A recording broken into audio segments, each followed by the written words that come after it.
Ladies and gentlemen, the pride of Heidelberg, your Heidelberg University Marching Band.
Side of things, you've got a whole new secondary. All 5 starters in that secondary have departed, and although they bring back their front 7, we'll see what happens on the offensive side of the ball. All right, if you're streaming live here, you can see the Heidelberg Student Prince Marching Band down on the field here, entertaining everybody in the stands here. All right, so Trey, walk me through this. Heidelberg finished last season 5-5. They scored a ton of points, 284. That's about 28 a night. So I'm expecting some points tonight here. But what does it tell you about the balance or lack of balance on this team when you only go 5-5? That balance is almost the same for their offense last year. Only 1,774 passing yards, but 1,421 rushing yards. So they're a team that has a little bit of run balance to their makeup, their coaching staff, how they want to play game to game. And they really try to play through that run game and defense. So that's going to be the key for them, is establishing a good start in the first quarter, getting out, trying to kill any momentum Hiram's going to try to gain, and then going from there and hopefully getting some consistency at the quarterback position. All right, so you talk a little bit about that run-pass balance here. Drew Miller, top 5 in the OAC, rushing for 716 yards last year, 7 touchdowns.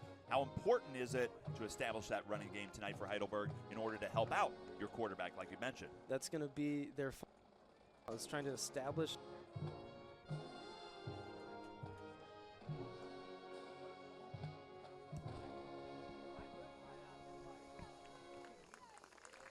extra backups in Shea Sparks and Corbin Haley that are going to play and probably get some snaps behind Miller at that running back position.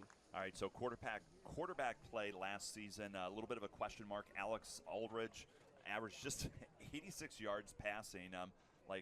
What can you do to help set him up for success and maybe open it up a little bit? We were talking before the broadcast, a lot of new faces on that receiving core. Yeah, Arledge, it comes out to an average of 86 a game. He did play in 9 games, however, he ended up losing that starting position about halfway through last season. I believe it'll be Ty Poorman getting the start for the Student Princes. He was the starter at the back half of last season. He ended up throwing for 876 yards and 7 touchdowns, so he averaged about 125 yards per game. Those are a little bit fluctuated because Poorman only played in 7 games, but the key for them is going to be the new faces in that receiving room.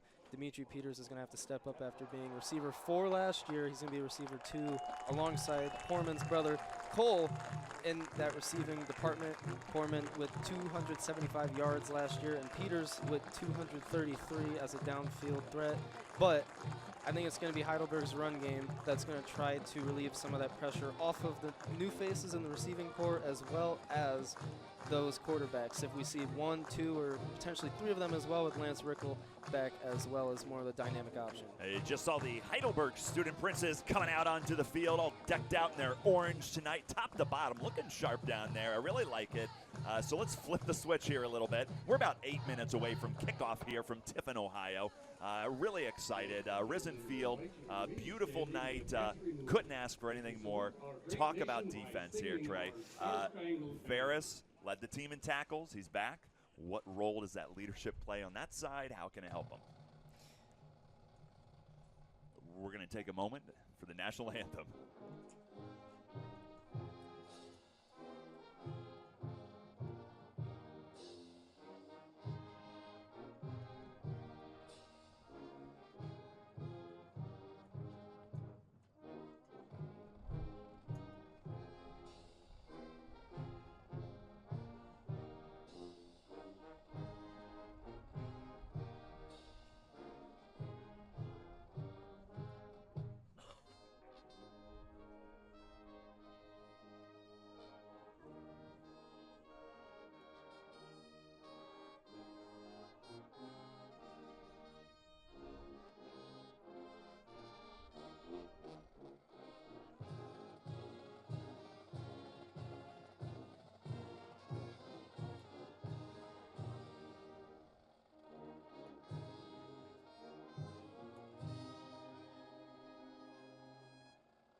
That was the Heidelberg Student Prince Marching Band playing the national anthem.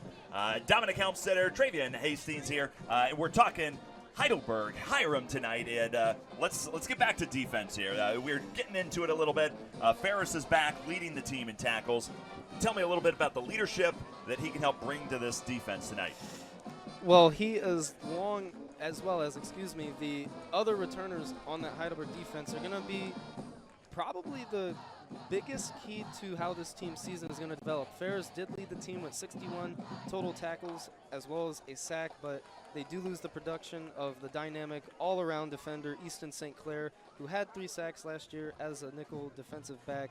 However, Chris Williams, with the 3 sacks last year, and Bryant Pfeiffer with 3 sacks. Expect them to be the key leaders in trying to get into the backfield and terrorize quarterbacks. We're going to see a lot of defensive linemen get in there for Heidelberg, and that helps keeps those players fresh as well as impactful when they're out there on the field.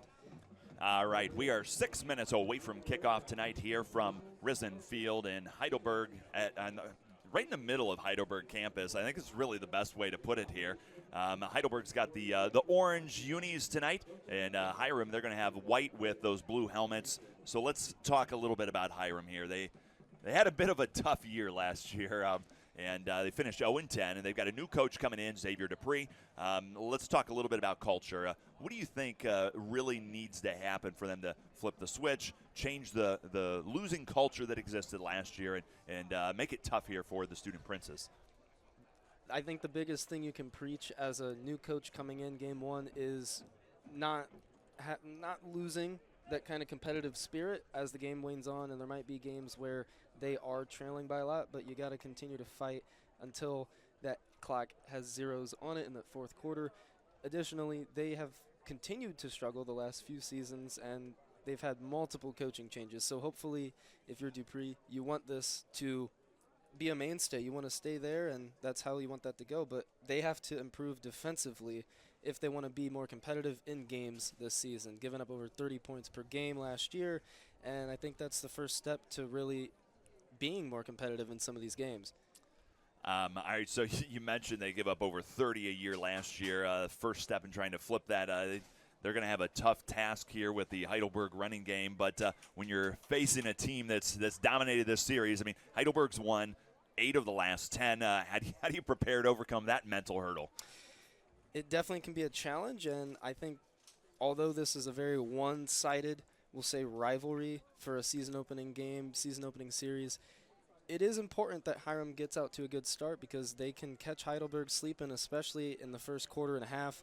And at that point, if they can stay in the game through one half, you could have a ball game going into the second half and from there on out. But it's a lot more work for Hiram than it's going to be for Heidelberg, who is returning enough production on both sides of the ball to be pretty good, I think, and within good standing for this game. Well, I think I'd be remiss if I didn't point out last year Heidelberg took care of business here at Trey, 38-14. So pretty decisive victory there for the Student Princes. And all that scoring came in the first half for both teams. So it was a 0-0 second half. And hopefully, if you're Heidelberg, you want to end this game better than you did last year. Try to take some momentum into that next game against Ohio Northern, which is a team that made a statement against Heidelberg here last year, putting up over 50 points. All right, let's think as you see Hiram Terriers coming out onto the field here off to the left side of your screen before our captains meet in the middle. What does success look like tonight for the Terriers? I mean, perfect world. What does it look like? How does the game start? The last 2 years, Hiram has played Heidelberg. They've basically had Russian roulette at the position. They've lost a quarterback to injury both years. They ended up benching another. So they're playing roughly 3 QBs a game the last 2-3 years against Heidelberg. So I think key number one is stay healthy at the position. How's have some stability there. How's your arm feeling? Exactly. And, I mean, from there, they got a lot of young pieces. That offensive line has no seniors, just one upperclassman and a junior. So it's going to be important that those younger players with that inexperience can gain a little bit of confidence, throw it short, get your quarterback into a rhythm, and then go from there. You can see captains for both teams out there on the field here getting ready for the coin toss. All right, we are about 2.5 minutes away from kickoff. I want to talk a little bit about our keys to the game here. We've talked a lot about, there you go, Heidelberg's going to receive here, so they'll get the ball first. So they're looking to run it and get going, and I think that comes back to our keys to the game here. And we're going to make you wait in suspense for those keys. We're going to take a short break, come right back before kickoff. You're watching Heidelberg taking on Hiram. Okay. Flow Sports, am I supposed to say that? Flow Sports, am I the student? All right, we are back here at Herneman Stadium. Dominic Helmstetter, Trey Hastings here, and Heidelberg's going to get the football first, so let's talk keys to the game. What does Heidelberg need to do to wrangle control right at the beginning? Play their brand of football. So run the football, play some smash mouth defense, as we like to call it, and try to get some 3-and-outs early defensively. That way you're possessing the ball, you're establishing a rhythm on offense, and that's going to avoid any sort of upset from the Terriers. Additionally, they got to protect the football. There was a few games last year they struggled not only turning the ball over, but on the money downs, 3rd and 4th downs specifically. They're going to have to find a way to improve in those facets of the game if they want to have a better season. And also defensive stops in the red zone. It's right here in front of us. They gave up nearly as many points as they scored last year. The 288 allowed, the 284 scored. A lot of that, I think, is a component of their offensive play rather than their defensive play. So if you're the offense, even if you don't score, get that ball moving downfield, try to flip the field, and take some stress off your defense, and that way they won't have to play off their back foot. You mentioned something about controlling the ball there. Heidelberg, middle of the pack last year in turnover margin, so winning that turnover battle definitely will be crucial, and it's going to be a lot of fun and excitement to see here. I mean, it's opening night. You can't help but get excited about some football down here. And a player to monitor here on the special teams is going to be Tyrese Clairvaux. He had a huge opening kickoff last year against Hiram. He got it all the way down to the 2. Heidelberg ended up scoring off of that. And then for the first few weeks of the season last year, Clairvaux was one of the top leaders in all of football collegiately in kick return average, over 30 yards. So it's going to be very important here that Hiram sets up this kickoff and they execute it. Otherwise, Heidelberg could get a short field to start this game. All right, here we go, and we're ready for kickoff. We're ready to get going here, and it's right on the dot too. 7 o'clock, and it's go time here from Heidelberg University. And it's up and it's away. 2025 season is moving here as Van Irving takes it off to the right side. He's going to be taken down around the 40-yard line, and that's where we'll get our first chance to see the Student Prince offense. And that offense is going to be led by quarterback Ty Porman, tailback Drew Miller, tight end Micah Willink. Probably I would lean on saying a 3-receiver set with Dimitri Peters, Cole Porman, and Solomon Sandoval out there, and the experience of the offensive line returns. Left tackle Owen Taylor, left guard Maximus Fortney, center Zachary May, right guard Austin Duffy, and right tackle Mitchell Smith. All right, here we go. It's going to be 1st and 10 from the 42-yard line for the Student Princes as they look to get things started here. Drew Miller in the backfield, and it's Porman under center here.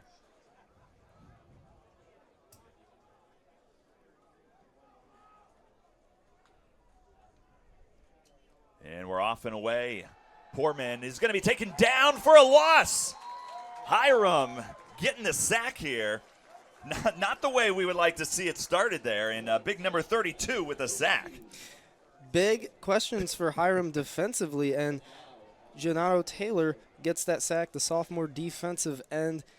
Hiram showing a 3-4 look there defensively. Heidelberg surprising me at least with a look of an under center snap from the quarterback. We don't see that much for the Student Princes, so it was a 2 tight end set as well, and they tried to take a quick shot to open the game, no and doubt. it did not work. That's a loss of 12 yards on the sack there Porman took, and if you're Coach Donaldson, it's not the way you wanted to start things off. Your opening drive, your opening game in front of the hometown crowd, take a loss there. So 2nd and long for the Student Princes, looking to pour pass all the way. Porman, he's got his man, and it's going to be Devon Lewis.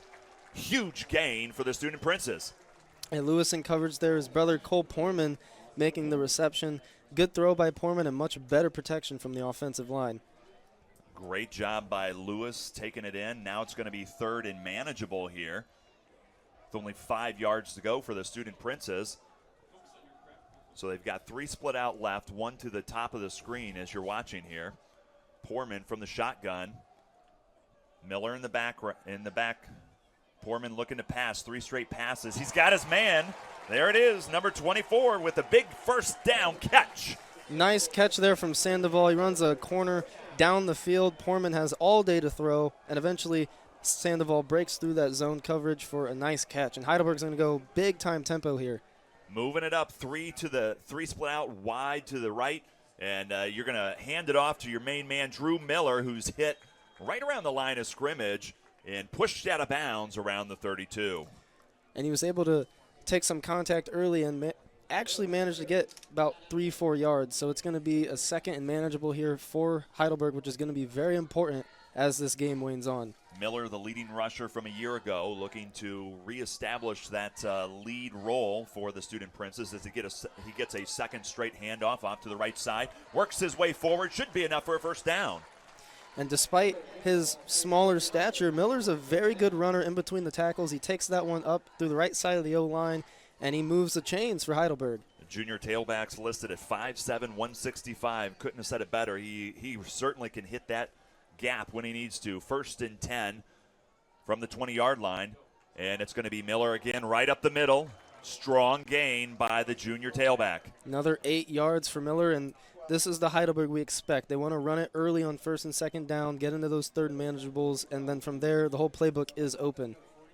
So Miller seems to be the solution to all those problems they had at the beginning as he's been able to churn up some yards. 2nd, and it looks like 2nd and maybe 3 for the Student Princes as they're knocking on that door, hoping to punch it in.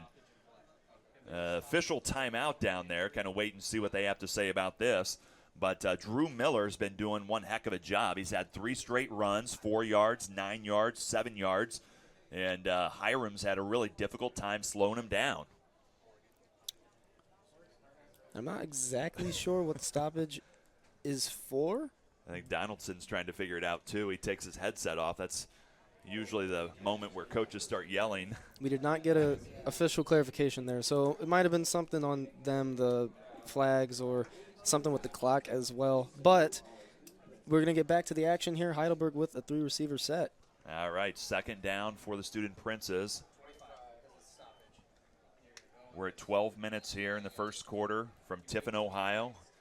And Heidelberg's looking to put up the first points of the season. Poorman gets it, slings it out. He's got his man. And that's going to be Poorman who gets it. And I'm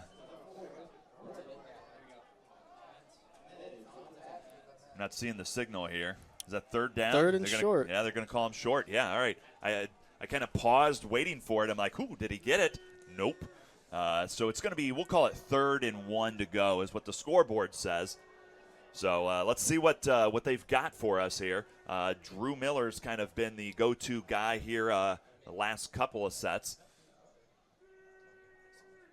And it's going to be Miller right up the middle. And he should have enough for a first down as he's inside that 9-yard line. So, yep, first down and goal for the Student Princes. And to start that off, Poorman went with a hard count. The Terriers jumped, but Heidelberg did not snap the ball. So they decided to just take their time, look back at the sideline, see what they wanted to do. And it would appear that the initial play call was a Miller run to the left, and that's what they stuck with. First down, Heidelberg, as they put together a strong drive here after losing 12 yards on the first one. And it's going to be Miller off to the left. He's going to be hit, and he's in. Touchdown, Heidelberg. Look at Miller running through contact. He gets picked up, thrown into the end zone for a touchdown. Great first possession for Heidelberg to open up their new season, new uniforms, the all-orange look here. I'm liking it. Drew Miller had 7 touchdowns on the season last year, and he starts things off by punching one in on the first drive. So with 10:35 in the first quarter, it's Heidelberg after the PAT. It's up and it's good. It's now Heidelberg 7, Hiram 0. And despite having that loss on that on that first play, Heidelberg was able to recollect themselves and have a huge touchdown drive. All right, strong start to the game for Heidelberg. We're going to take a short break, and we'll be right back.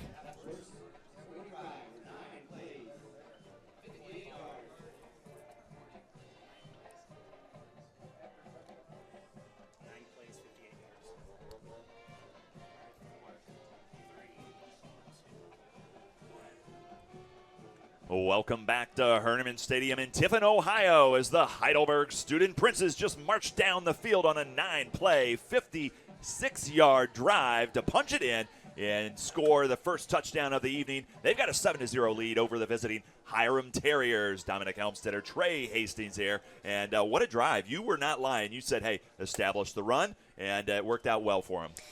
And despite, as I just mentioned before the break, that first play sack of 12 yards, Heidelberg was able to still get the first down, and from there it was all momentum towards the Student Princes here as they are getting ready to kick off. And defense was kind of the question that we wanted to have an answer to for the Student Princes. We'll get our chance to see that as they kick it away, and Hiram getting ready to bring it back, as you've got Stevenson, who's going to be taken down right around the 23-yard line, and we'll get our first look at this Terriers offense. Taking a look at the Hiram offense, starting quarterback is going to be Sean Tejada, tailback R.J. Johnson, tight end Dylan Hargis, wide receiver Jamal Van Irvin, Devin Tufts, and Jordan Stapleton to round out that crew. For the offensive line, the 5-man group from left tackle to right tackle will be Cade Allman, Michael Luisakos, Talon Frick, Michael Hobson, and Jonathan Humphrey. It was actually Jordan Stapleton on the return there. So they got 2 13s in our program here. Obviously, I believe it was number 13, Stapleton, who's getting it, as you mentioned, part of that wide receiving core. You can see him at the bottom of the screen here. So 1st and 10 for the Terriers. And we've already got a flag on the field here, our first of the evening. Delay a game on the Terriers, and not the way you want to start things here. You talk a little bit about that winning mentality and change of culture, and the first play of their season is a delay of game. And that is the last thing you want to see if you're a coach. First offensive play of the season, and you don't even get it off. It's a delay of game. So Hiram already shooting themselves in the foot here. All right, here we go. Tejada slings it out to the wide right. Devin Tufts is going to be taken down right around, actually behind the line of scrimmage for a loss. And Student Prince's 2 in a row there, going to push them back. 2nd and long for the Terriers. And it's going to be very important that the Heidelberg defense, as well as the Hiram offensive line, I should say, they try to establish that line of scrimmage and they win in the trenches. Ultimately, right now, in favor of Heidelberg. And it was Trey Ferris with the tackle. Leading tackler last year, getting off to a good start again this year. All right, Tejada, rather. He's got some fumble. Is it? Do we give it? Touchdown. Let's see it. Heidelberg touchdown. Tejada fumbled after being hit, and it is touchdown Heidelberg. Big time blitz call there from Heidelberg. One that Coach Jacobson of the defense loves to just hide and incorporate whenever he can. Big time play there from, I believe it was number 3, Thomas Jakarko, who caused the fumble, and then Chris Williams at that defensive lineman, outside linebacker position, scoops it up in the end zone for a touchdown. And well, almost doomed the PAT there, and you're going to see a flag. PAT at the moment is good, and after a sack, fumble, scoop for a score, Heidelberg's up 14-0, and we'll see what they want to do about the flag. Great start for Heidelberg, though, in every facet of the game so far. That was a rare miscue from the Student Princes. Yeah, number 48, Trevor Robinson, just kind of trotting out there and almost got hit by the snap. So I think they're going to make him redo the PAT. So right now it's 13-0. We'll see if they can punch it in there. And Ethan Ramsdale, I'm sure he's gonna sink it. And low. No good, so I lied. You're just going to have to take it out of my paycheck, guys. 13-0, Heidelberg over Hiram after a scoop and score on the big hit from the defense. Couldn't have scripted it better. We're going to catch our breath, take a break, and we'll be back.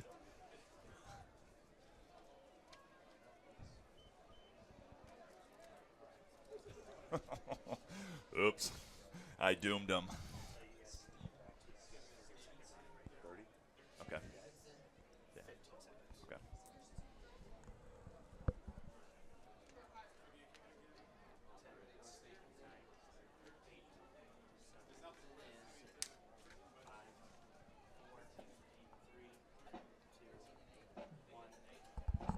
You're watching the Heidelberg Student Princes live from their hometown stadium here in Tiffin, Ohio. And look, just moments ago, we've got some action. They punch it in a nine-play drive. Offense punches it in. And then the defense comes up tough.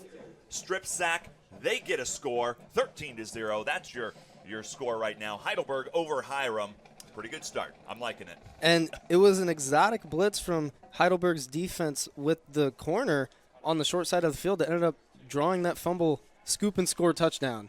And it's going to be number 13, Stapleton, who's going to be hit hard again inside the 20-yard line. And the Terriers, their offense started inside the 20 on the last drive, and they just kept going backwards, turning into a turnover, and they gave up points. Let's see what they can do to regroup and get it going the other way here. I was just ready to say, no positive yardage for the Terriers so far. So that first drive definitely on the failure side of things, but they're going to look to improve here despite, once again, being deep in their own territory, not even at the 20-yard line. So that kickoff team's got to do a better job of trying to advance that ball. And if you're not going to get outside in front of that 25-yard line, call for a touchback. Officially a negative 17 yards for Hiram there. So there you go. All right, Tejada tipped at the line, and it's going to be number 13, Stapleton, who's going to be taken down at the 22-yard line. Short gain for the Terriers.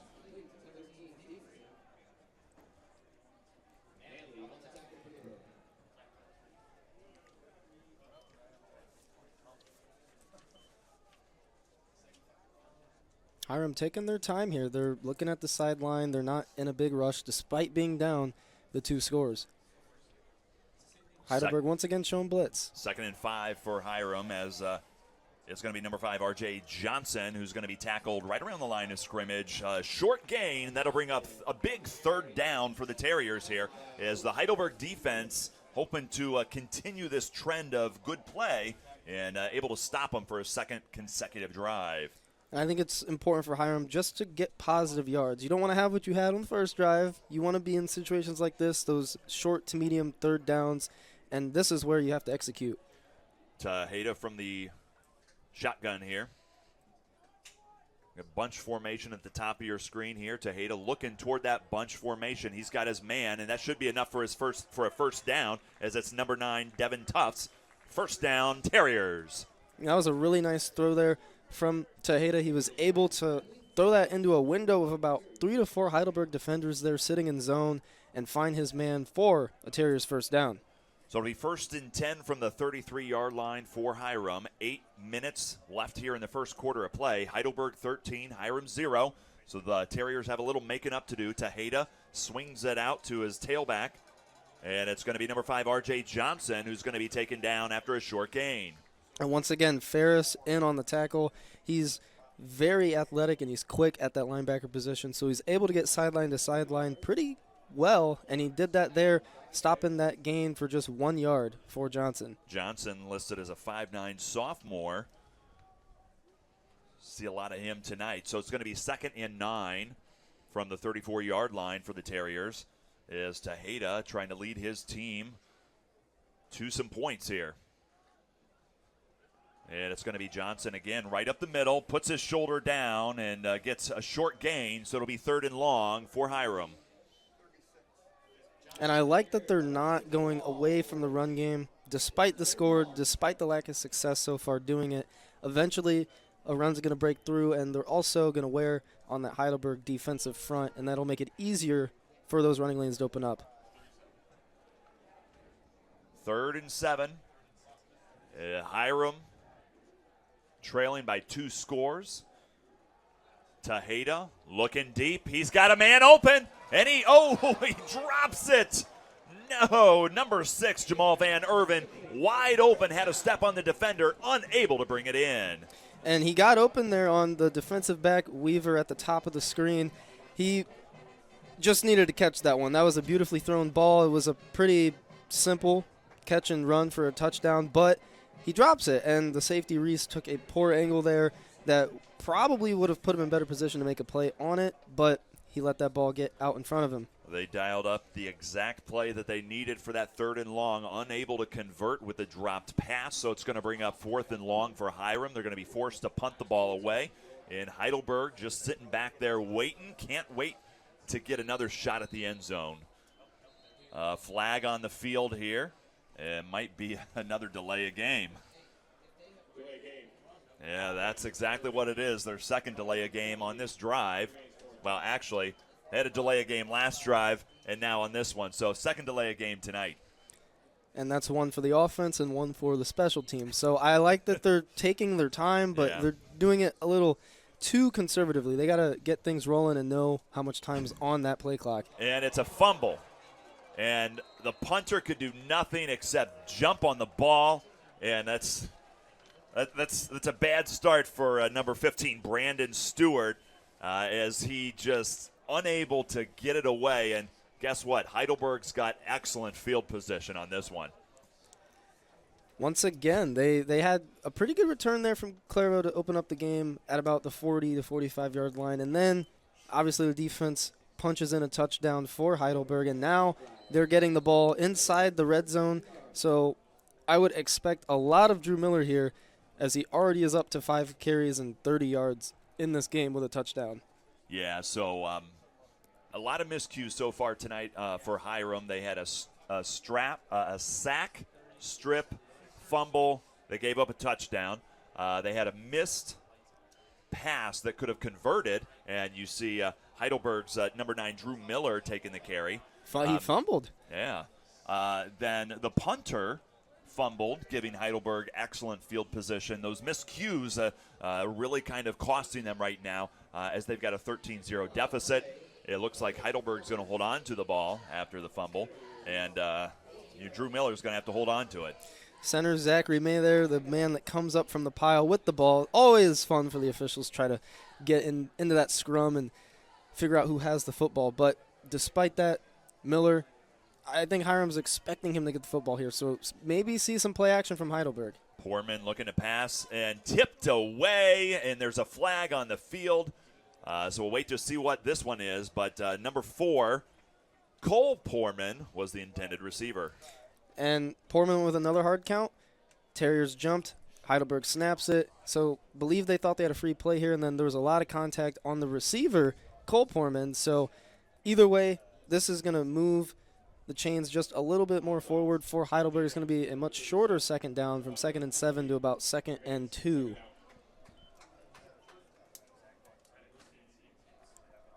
All right, so Heidelberg, they're going to have a second down and 3 yards to go here after picking up excellent field position on the special teams miscue by Hiram. We're at 5:52 here in the first quarter from Heidelberg Stadium.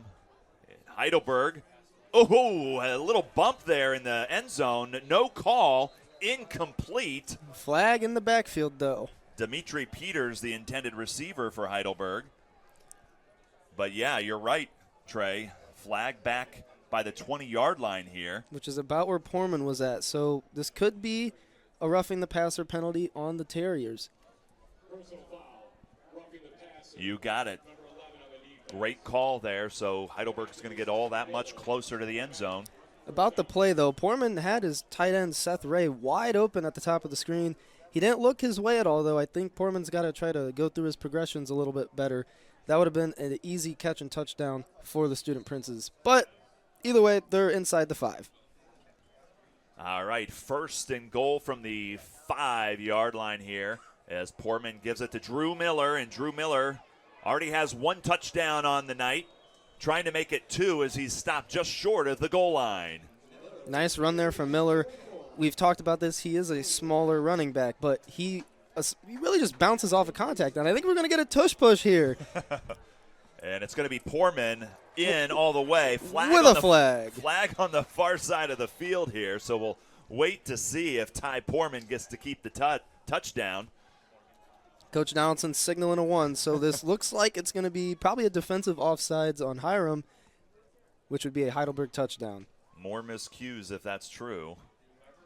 And you see a lot of the Heidelberg football players holding their hands up saying they've got the touchdown, but no official call.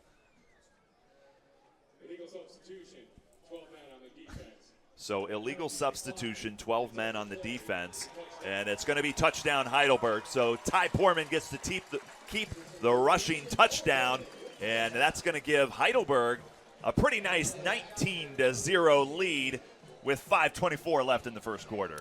And as a Philadelphia Eagles fan myself, I love to see a Division III college football tush push executed well here from Heidelberg. Not the first time they've done it. I thought we were going to be friends. I'm a Cowboys fan. Oh, no way. I can't do this anymore, all right? I can't do this.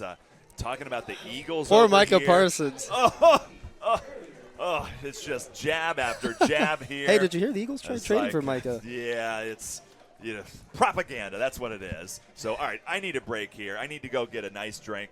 You're listening to Heidelberg University. We're going to be back. Okay.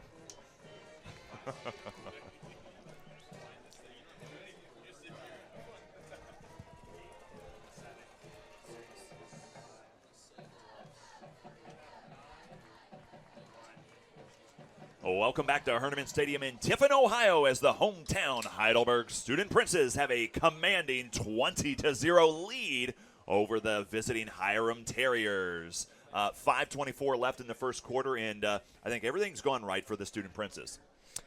Yeah, Hiram hasn't been able to move the ball at all. They had a first down on that last drive, but that was it for them. And then the miscues for the Terriers, the penalties, they're starting to add up, and it's leading to some easy Heidelberg opportunities both on offense and defense as we get the kickoff sent back here to, I believe it'll be Tufts this time. Yeah, so it's going to be number 9, Devin Tufts, who's going to be taken down inside the 20-yard line, a familiar place for the Terriers as each of their 3 drives has started inside the 20-yard line. First drive was backwards, and they gave up a touchdown. Second drive, they gained about 14 yards, picked up a few first downs, forced to punt it away, only to fumble that punt attempt, which gave Heidelberg short field position and allowed them to score again. What's the third time going to look like?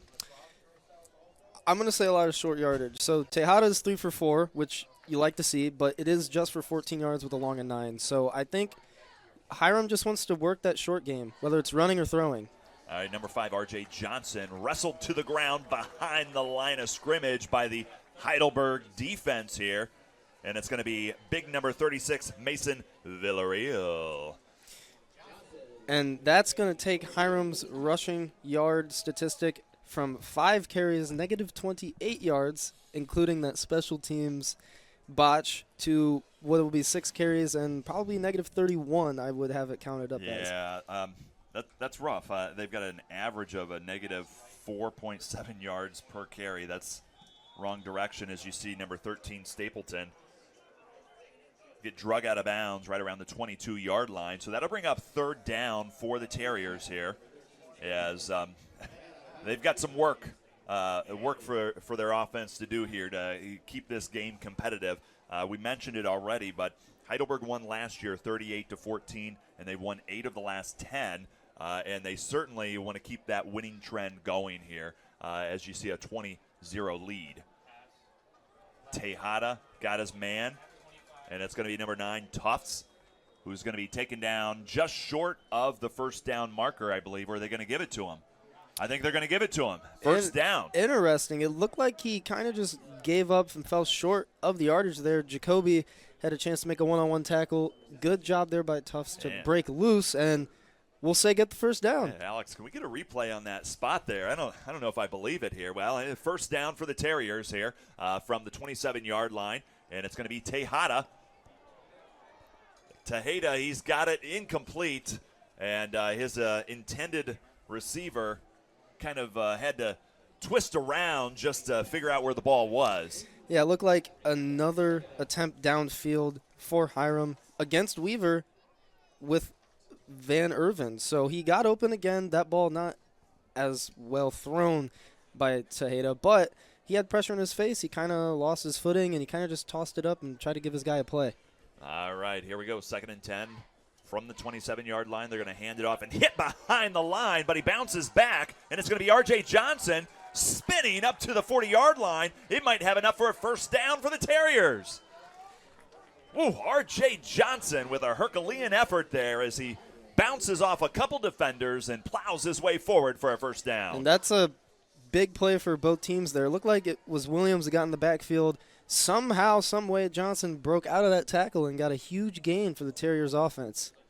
Great job by the Hiram tailback as Tejada flushed out Stapleton, cut in half by the defense. Woo, he had nowhere to go after catching that ball. Big time shot there. That looked like it hurt my hip from up here. So I'm glad you're feeling it because I'm feeling it too. That's why I'm up here and I run. I don't, play in pads anymore. So that makes seeing a hit like that makes me feel good about my decision to retire from professional football, and by professional I mean high school football. All right, it's going to be number 5, R.J. Johnson, who works his way up towards that first down marker, and I think he's going to be just short here. We're up in the booth right around the 50-yard line, and looks like he's a yard short here. So Terriers going to have a 3rd and short, a big one, as we've got a timeout down on the field. So they've got a timeout. We're going to take a timeout. We'll be right back as Heidelberg has a 20-0 lead over Hiram.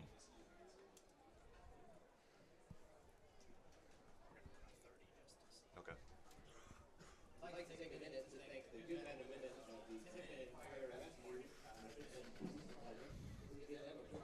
I keep going through, and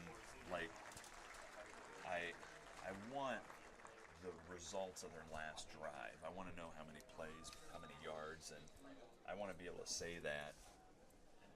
And I'm not finding it. I keep scrolling through. I don't know if it's just this. Welcome back to Tiffin, Ohio. Dominic Helmstetter, Trey Hastings here with Heidelberg versus Hiram. Opening game on the hometown turf, and Student Princes have a commanding 20-0 lead with 2 minutes here left in the first quarter of play. And Hiram, they're putting something together here as number 5, R.J. Johnson, hoping to get that first down, and I think he might be short. Looks like no gain there. Heidelberg playing essentially a run commit defense there. They were able to stop Johnson from gaining any yards, but Hiram's going to go for this here, and I can't really blame them. Even though they're on their side of the field, it's essentially midfield, and they're down by 3 scores. They need to get this one and hopefully gain some momentum and put the ball into the end zone at some point in this game. So far, Hiram has a total of negative 15 rushing yards.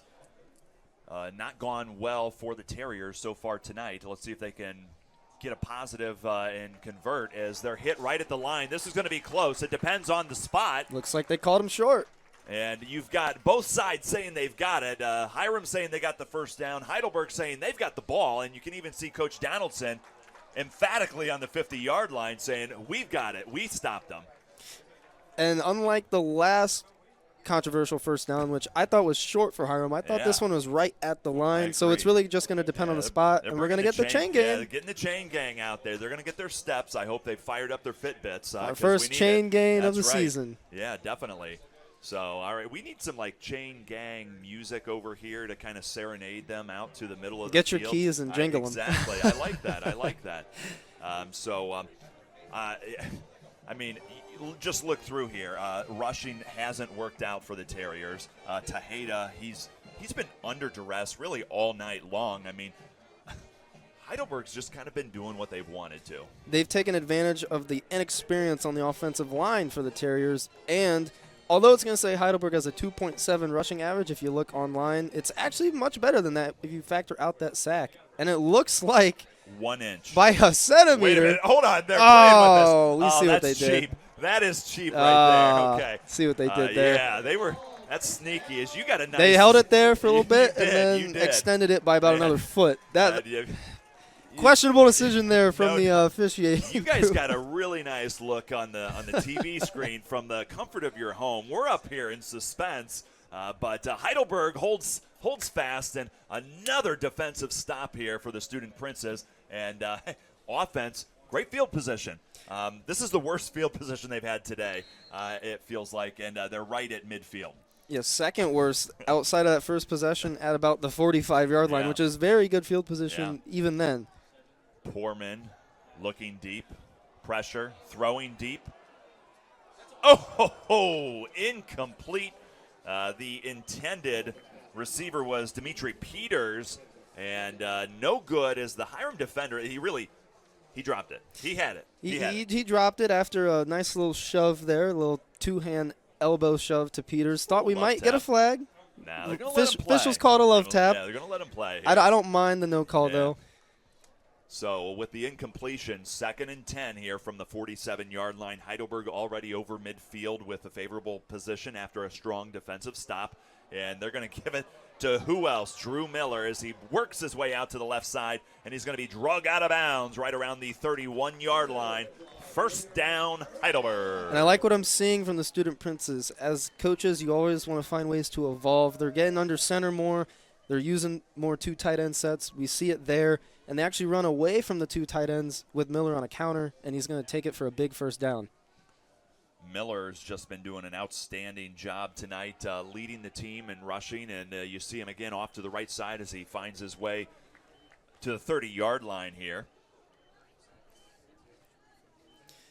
Yeah, after that last carry, prior to the one that just happened, Miller at 8 attempts for 50 yards and a touchdown. That next one is going to be 9 for roughly 52 yards. So he's having a very good day on the ground.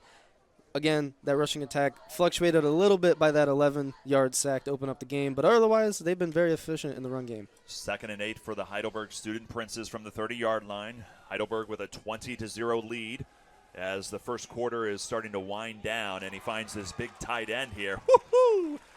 Big guy getting some action there, number 88, with the catch. Micah Willink. You got it. Receiver converted tight end, we'd say. So he's kind of a very unique weapon out there on the field at that height. They can use him in the red zone a lot as well. So he's a tough 6'3", matchup. 215, tough matchup indeed there. I'm good friends with Micah, and standing by him, I think he's taller than 6'3". You feel small. 6'3" is questionable. I think he's taller, but that's not the point.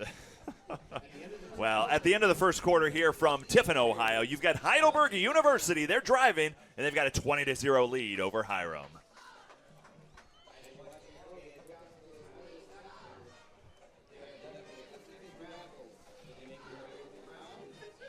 Yeah, you read my mind. I was trying to get Drew's.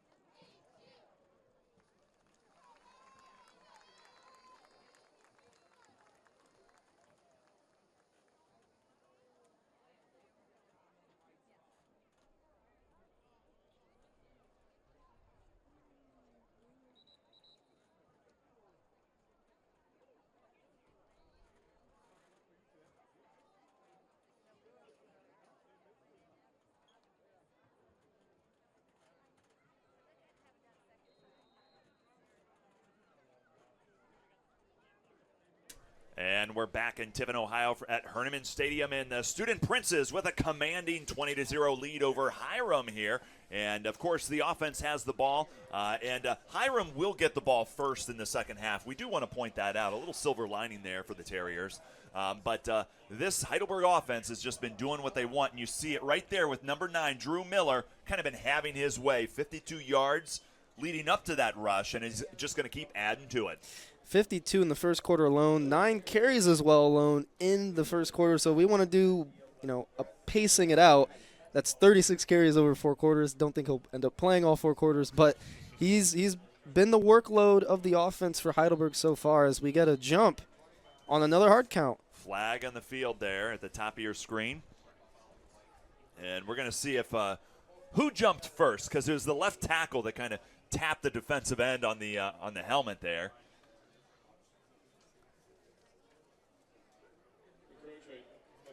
It's on the defense here, and just another one of those things not going Hiram's way tonight as they're going to push the Student Princes just a little bit closer to that goal line.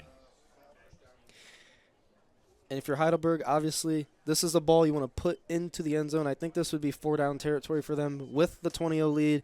Why not go for it? Why not try to make it 4 scores? Because a field goal would keep it 3 with 2-point conversions factored in. And Miller had an 8-yard rushing touchdown in the first quarter.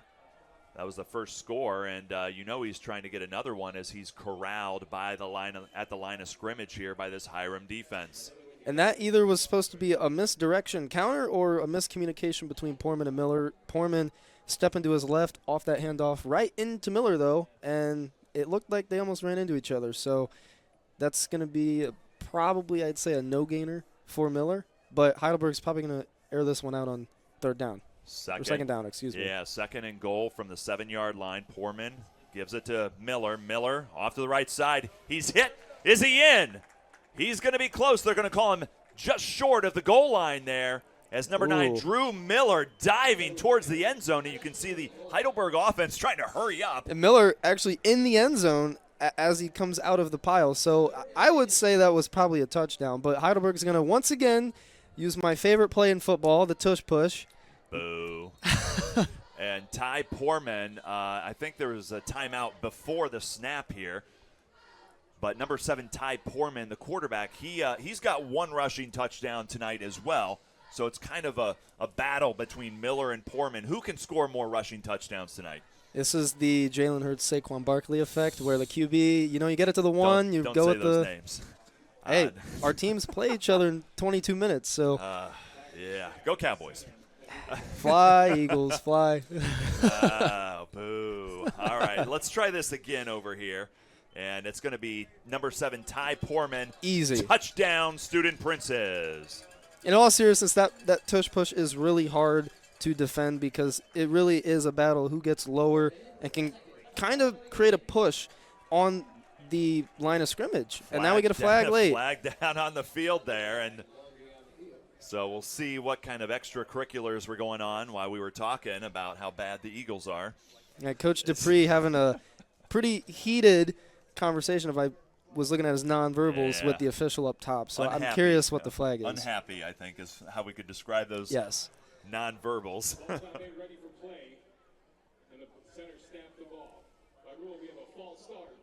Oh, so it's on Heidelberg. Play was not ready to resume. Center snaps the ball. It's considered a, we'll say, indirect false start. Okay. But Heidelberg's still inside the 10 here, third down. Probably going to be, I think, 2 downs to get a touchdown. Yeah.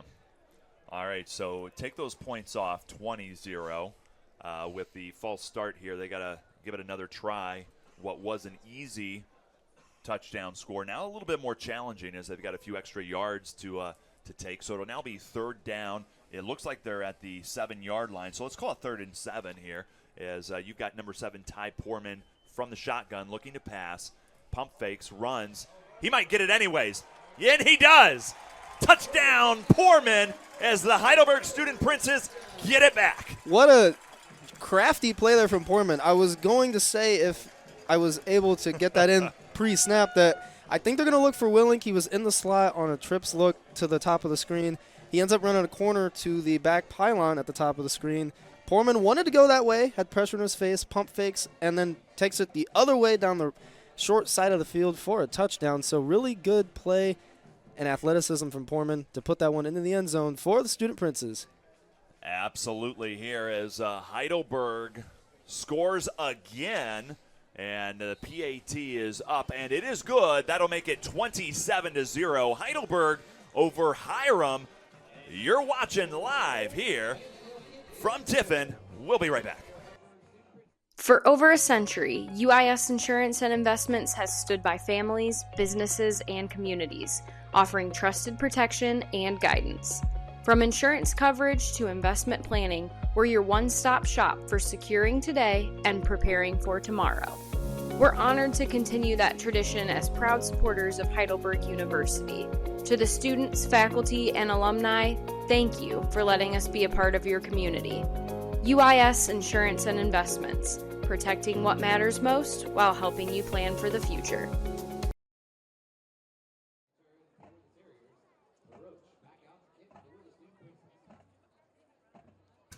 Welcome back to Tiffin, Ohio at Herneman Stadium here as the Heidelberg Student Princes get their, what are we saying, third offensive touchdown Third offensive here? Because touchdown. the defense is also on the board here, but 8 plays, 47 yards. Heidelberg on the board again. It is 27-0. They've got a commanding lead, and we still got 13 minutes left here in the halftime, before halftime. So it's exciting here if you're a Student Prince. Heidelberg put up 38 in the first half last year, and so far they're on pace to potentially eclipse that. I think they'll have a chance to get 2 more possessions as long as their defense continues to perform how they have thus far in this game. We do have a flag out on the field. Officials are discussing what this would be, but it's a kickoff. It's likely some form of block in the back or holding, unless Heidelberg got a little chippy there, but we're going to see. It looks like they might pick up this flag as well. And it was number 7, Ty Poorman, the quarterback, who punched it in from 6 yards out, his second rushing touchdown of the evening. Drew Miller, he's got a rushing touchdown tonight. And then, of course, the Heidelberg defense, they've got a touchdown as well after a strip sack there in the first quarter. So 27-0, that's your score. And so far, it's been rough sledding for the Terriers. And this doesn't get any better. The personal foul penalty on the Terriers on that kickoff is going to push it back again, this time inside the 15-yard line at about the 12.5-yard line for this opening play of the drive. So the Terriers pick up at the 12-yard line there, and it's going to be Tejeda who's going to have to sling it around perhaps as they try to rush it right up the middle there. And a little pushing and shoving, no gain for the Terriers as it'll bring up 2nd and long for Hiram. And they actually end up losing about a yard there. So 11 rushing attempts for Hiram so far in the game, just negative 16 yards. Not even, I don't even know if I can say just negative 16, but negative 16 for them. That's a rushing average almost of -2 so far in the game. And it was number 24, Nathan Feltner, who had the handoff on that last one. 2nd and 11 for the Terriers. Tejeda under duress as he's running. Watch out. He's got to throw it away. Is it intercepted? Is it knocked away? It might be incomplete. Ooh, close all around as the Heidelberg jerseys were just swarming around number 4 there. As Devon Lewis unable to bring it in. Fortunately, incomplete. 3rd and 11 for the Terriers. And that was a close play by the QB Tejeda as well, trying to scramble from 4 defensive linemen. Heidelberg bringing a blitz up the middle, and he gets all the way to the pylon and then makes a throw. He almost ran that one. He almost pulled a Dan Orlovsky and ran it out of the end zone for a safety. Look for Tejeda to throw the ball here on such a long 3rd down inside the 10-yard line here, or right around the 10-yard line. Tejeda, he's got his man. There you are, number 9, Devin Tufts, who's going to be taken down. 1st down for the Terriers. Exactly what they needed, Tay. I was just getting ready to say that is exactly what they needed. That was a big play for them, and they're going to try to, I would assume, pick up the pace here, down 27. 1st and 10 from the 34. Tejeda looking to pass again. He's going to be flushed out of the pocket, and he's going to be taken down. It looks like he might be taken down behind the line, so loss on the play here. 2nd and long for the Terriers. And it looked like the defensive back, Weaver, unless that's number 12, and it appears that it is. I think that's Bolden up there at the top, made a nice play. And now I'm checking again because the number might be different again. So 32 for Heidelberg at the top there playing defensive back. But Hiram's going to go with a spread look here, 2 receivers both sides. Tejeda hit from behind, taken down. Oh, goodness, man.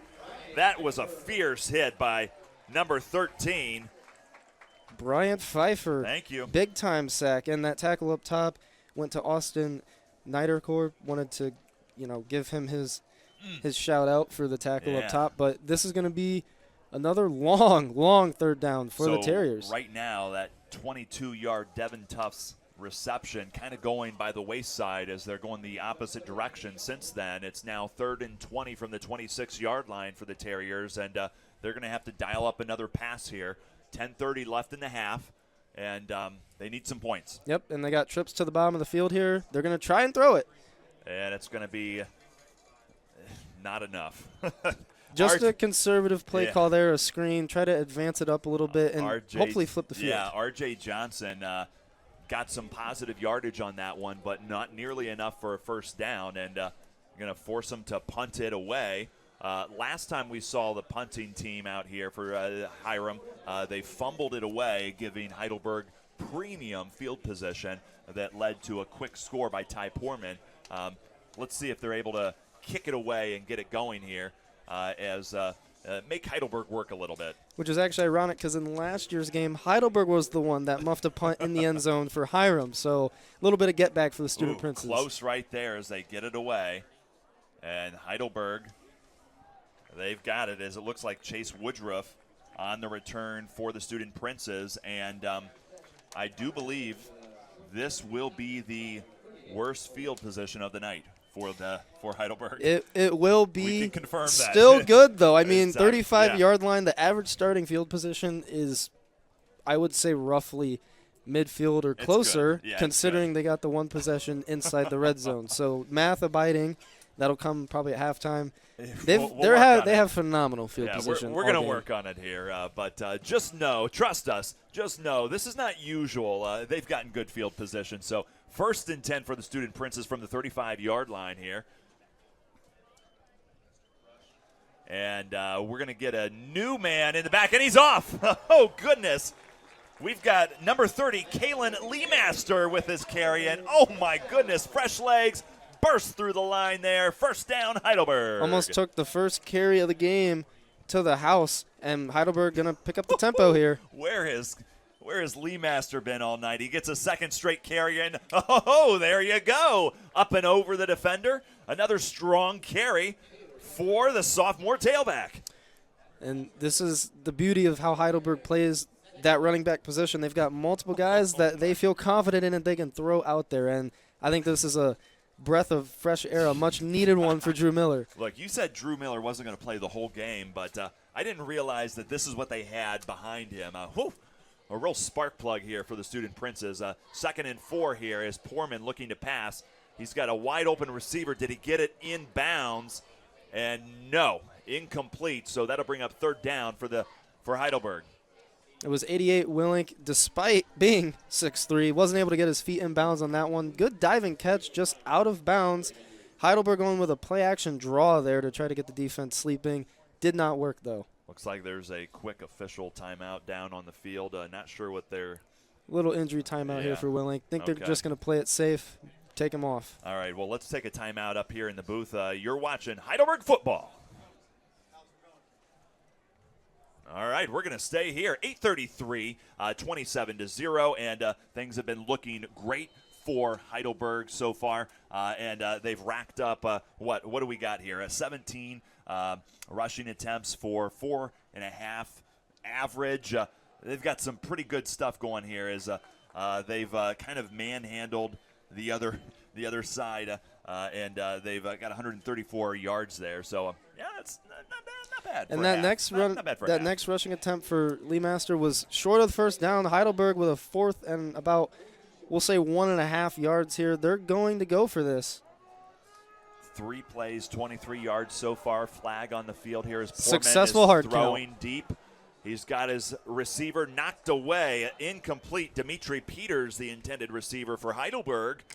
And let's see what this flag is all about on the bottom of your screen here. It's going to be an offsides on the Terriers jumping into the neutral zone prior to that snap. Good job by Heidelberg going hard count once again. And they get another Terrier defender to jump offsides. So using that free play to take a shot at the end zone, not a bad idea here for Donaldson. 1st down Heidelberg, so it'll be 1st and 10 from it appears to be the 35-yard line as they've already crossed the 50-yard line, and they're getting closer again. And with 8 minutes exactly left on the clock, this is another opportunity for Heidelberg to get the ball into the end zone and potentially get it back before the end of half. Lee Master in the backfield next to Poorman. You've got 2 wideouts at the top of your screen, 1 at the bottom. Pump fake. Poorman's going to tuck it and run. He's got space. 25 up to the 20 as he's carried down. 1st down Heidelberg. And I'm not sure if that was designed. It looked like he meant to hand it off. Running back didn't take it. And what could have been play action turned into Poorman just running right back up through the middle, following his running back, getting a big set of yards there and a 1st down for the Student Princes. And Poorman, he's got 2 touchdowns on the night.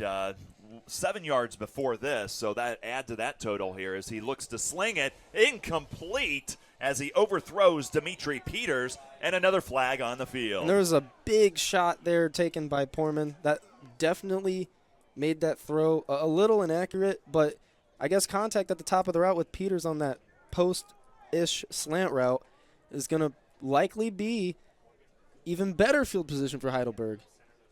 So as it stands, we're looking at maybe a 2nd down. Not sure what we're going to have. Heidelberg is right around that 20-yard line, and they're looking to get closer. So incomplete pass, 2nd down for Heidelberg. 7:26 left in the 1st half of play here for the Student Princes. Taking their time here. Hiram will get the football first in the 2nd half. So we want to keep that in mind. It might factor into some decision-making as you want to make sure you capitalize on those points and maintain that momentum going into halftime. And for Heidelberg, that might make them even more aggressive inside the red zone, which is where they're at right now. Poorman gives it to Lee Master. Lee Master looking for some space off to the left, and he's going to be knocked down to the ground behind that line of scrimmage. So that'll bring up a big 3rd and long for the Student Princes. And they're outside of that first play sack. This will be the longest yards to gain to move the chains for Heidelberg in this game. We're going to get another trips look at the bottom of the screen here as Heidelberg remains in that pistol set. Number 30, Kalen LeMaster, and they've got a rogue ball down on the field coming from the Hiram bench over there. I'm not sure if you caught it on the screen. A random ball just kind of trickled out onto the field as the play was beginning, so we'll have to do this all over again. Heidelberg going to remain in their offensive set that they had out there, though. They have to really like this play call, or they're going to change it up here. I mean, we'll see, but not much of a giveaway when they go trips at the bottom or top of the screen. That's one of the primary sets that the Student Prince's offense runs. 8 plays, 45 yards so far here on this drive for the Heidelberg Student Princes. 3rd and 12 from the 22-yard line. 6:50 remaining in the first half of play here from Tiffin, Ohio. And the Student Princes have a 27-0 lead, and they're hoping to extend that lead here with another positive drive. 3 split out to the bottom of your screen, 1 to the top. Poorman looking to pass to the top of the screen, bounces off his intended receiver, incomplete. Yeah, Aiden Bradshaw, the intended receiver, just kind of bounced right off the numbers, and those are the type of things that you need to catch. I was going to say, it looked like he wasn't prepared to catch that football, or he wasn't expecting the steam that the ball came in with. Maybe was expecting a little bit more of a touch pass, but this will be the first field goal attempt for Ramsdale on the season, and it's not exactly a gimme for him, but it is definitely makeable. He's missed 1 PAT, made the other 3, so 3 for 4 tonight by Ramsdale. And let's see what he comes up with from this 42-yarder. And it looks like it's good. Good. Now I want to confirm the yardage there. Is it 32? 39. Thank you very much. 39 officially as Ramsdale sinks the 3 points. It is 30-0 Heidelberg over Hiram. And they've scored on every offensive possession that they've had the football. That's what you like to see if you're Coach Lewis and the offensive coaching staff for the Student Princes. And I would argue they've had even better play from their defense and special teams so far in this game. And on that last drive, it was number 30, Kalen Lemaster, who kind of led the way. He had 4 carries, 25 yards, a pretty great addition there, like a little spark plug. It just, the energy, you can just see it there, and it pays off as Heidelberg's able to cash in with an extra 3 points. Yeah, 10 plays, 43 yards in total. Lemaster, 25 of those yards on the ground. A good drive for Heidelberg in terms of just managing the clock, trying to take that time remaining in the first half down a little bit for the Terriers as they now have it. And we're finally going to get a fair catch call here on these kickoffs. They've had bad field position off every single one of them, and I think they've learned their lesson. I mean, the fair catch doesn't really help as they're going to be pushed back quite a bit here. And their offense is really struggled. That's, I think, the nice way to put it here. And they haven't gotten much. They just haven't gotten much going. Yeah, I'm going to say that. They're still in that negative rushing yard territory. They're trying to run the ball, but it's just not working. And when you factor in the sacks as well, that rushing average at negative 1.8 for negative 23 yards, it's not going to get it done in any level or any team you're playing in football. No, it's been a tough night. 24 plays, 39 yards. It's not how you want to go as they flip it around here.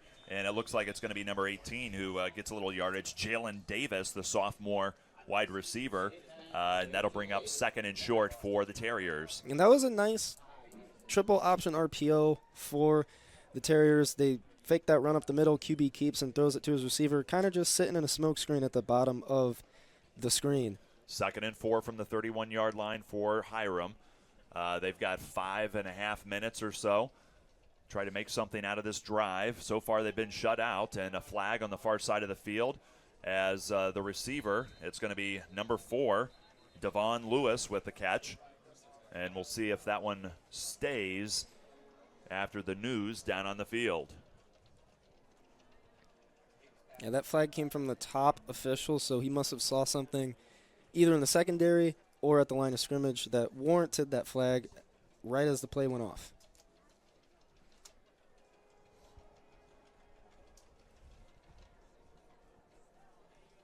Let's wait for the official news on this one. So it's going to be on Heidelberg.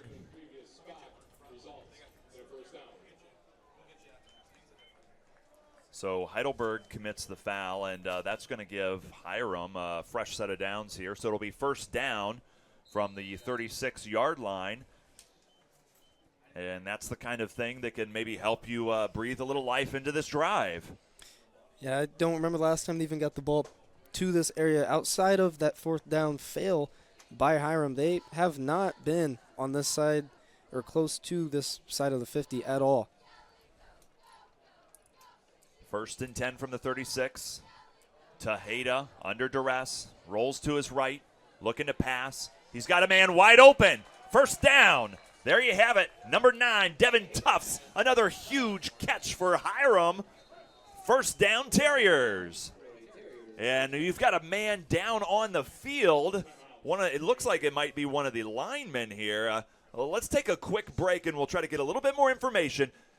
You're watching Heidelberg football.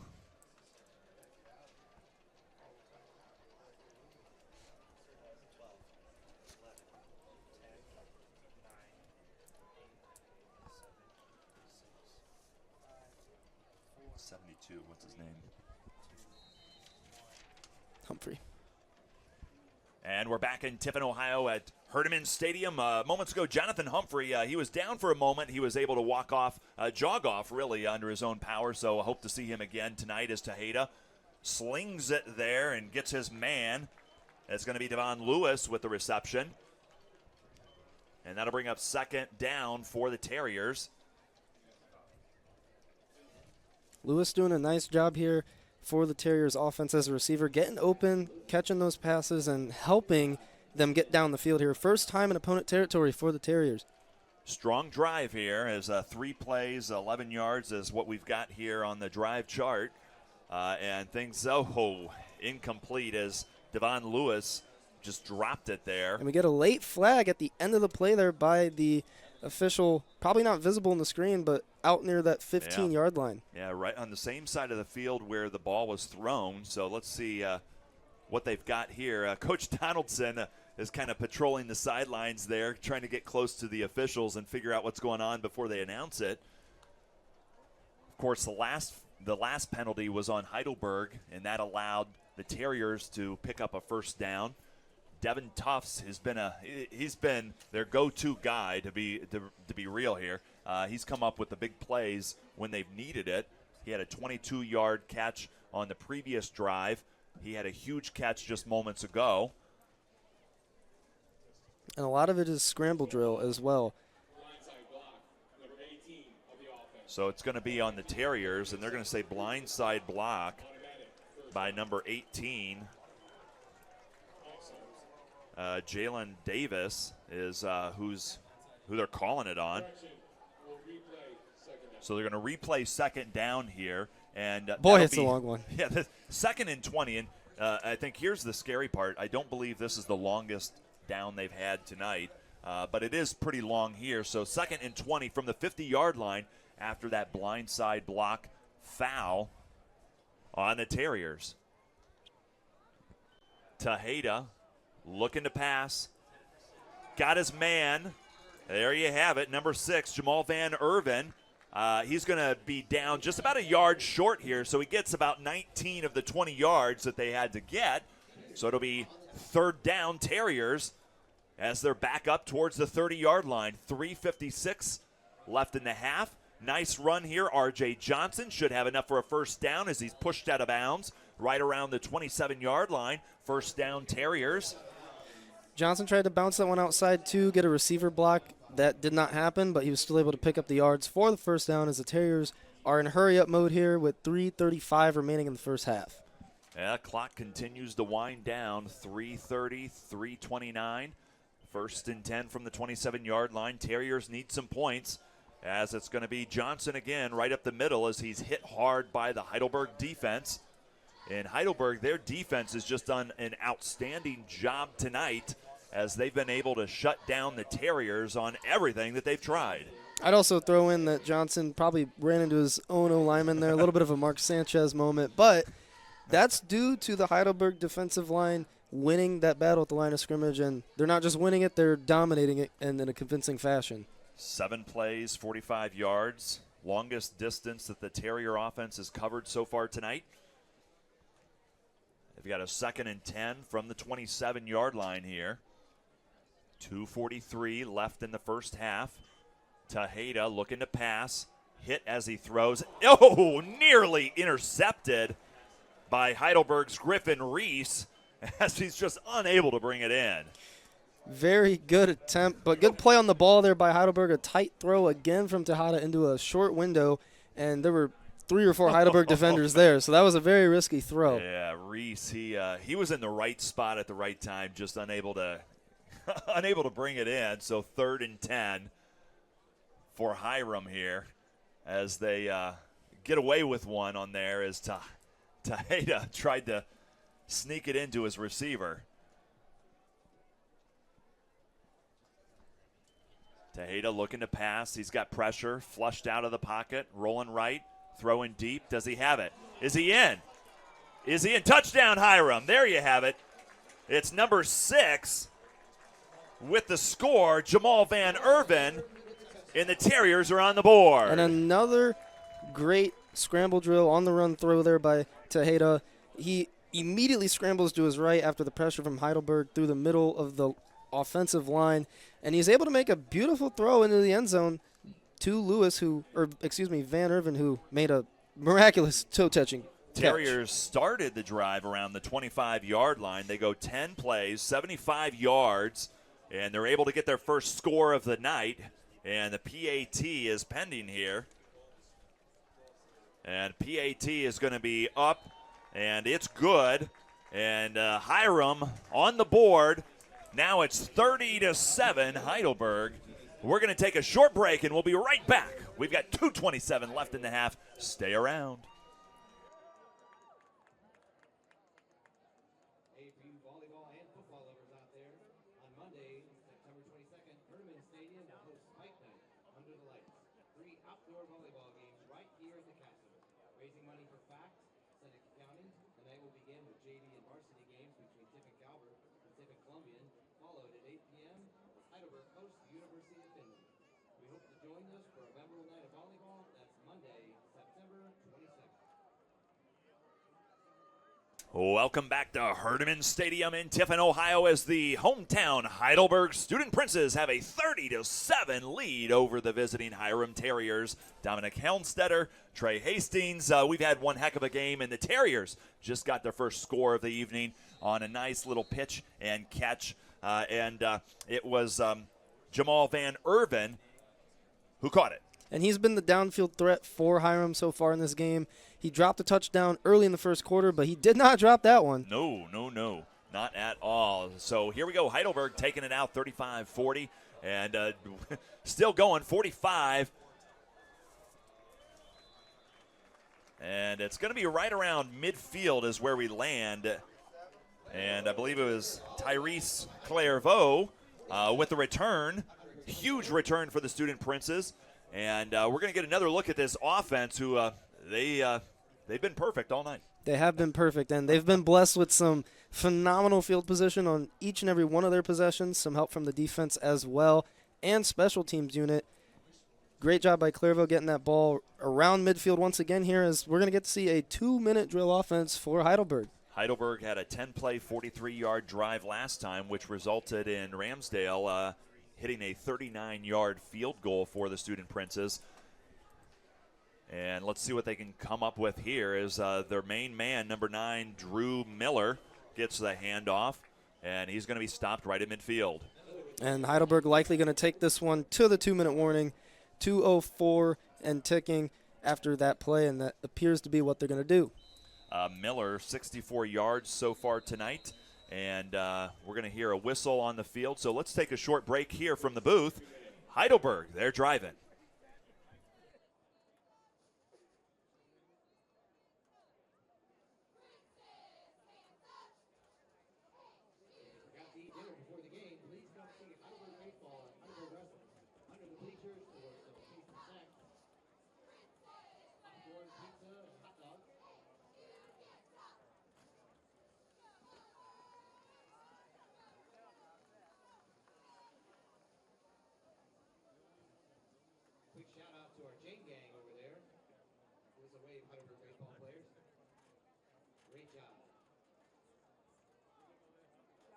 Well, welcome back to Heidelberg Stadium in Tiffin, Ohio. We've got the Heidelberg Student Princes 2 minutes away from halftime here, and offense down on the field, and they put up points every single time, and we're going to have, as you mentioned, 2-minute offense. So we'll have a chance to see this hurry up and what they can do with it.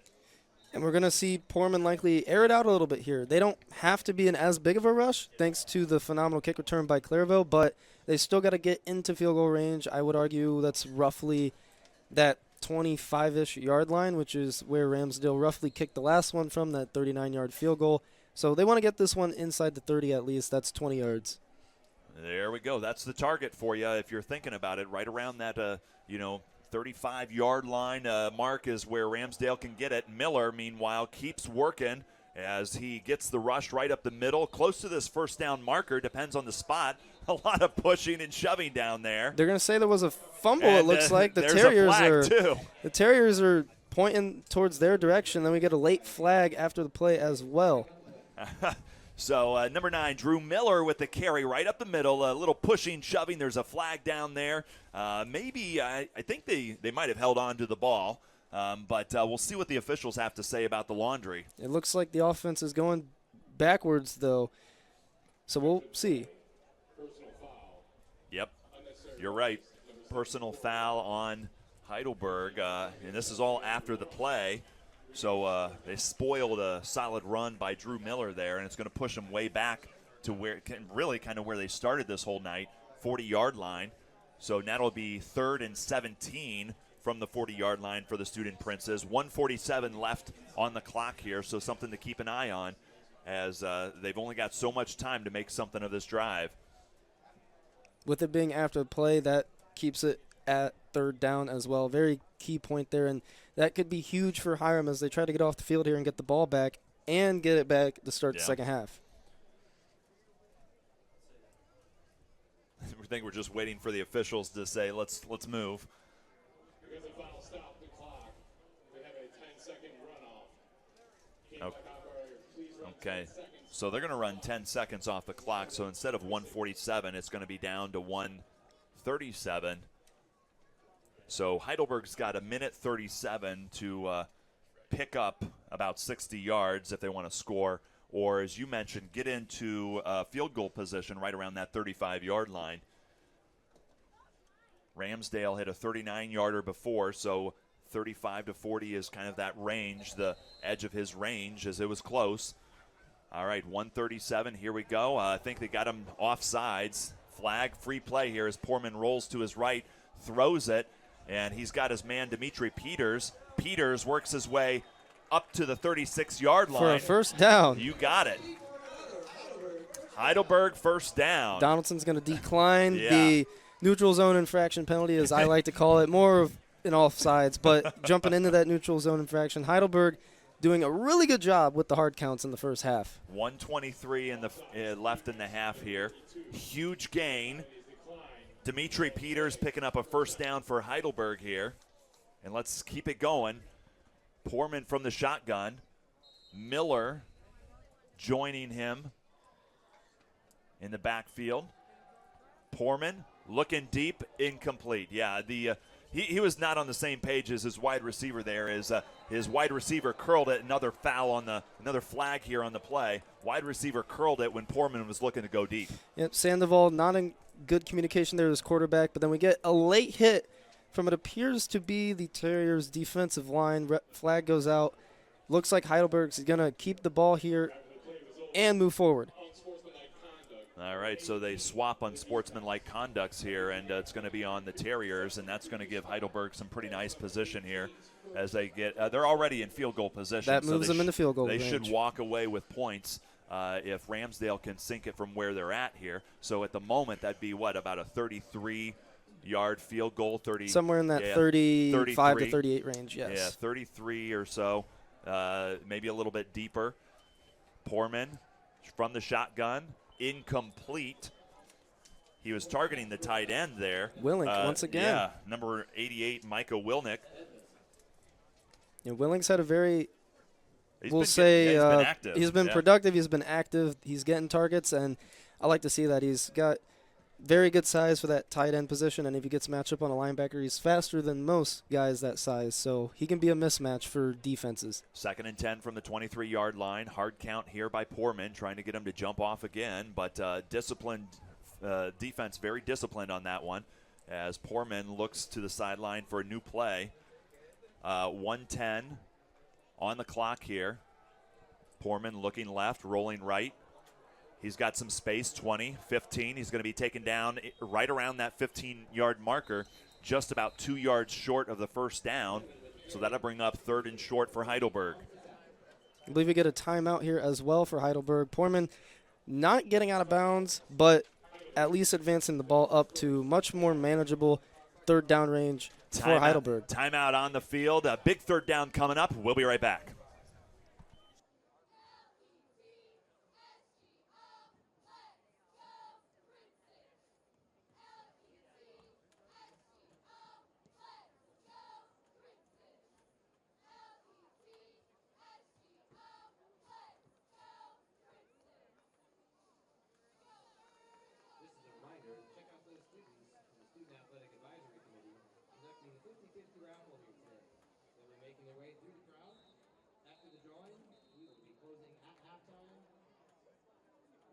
Welcome back. Here's the Heidelberg Student Princes. They're driving as they're up to the 15-yard line. We've got a big 3rd down coming at you.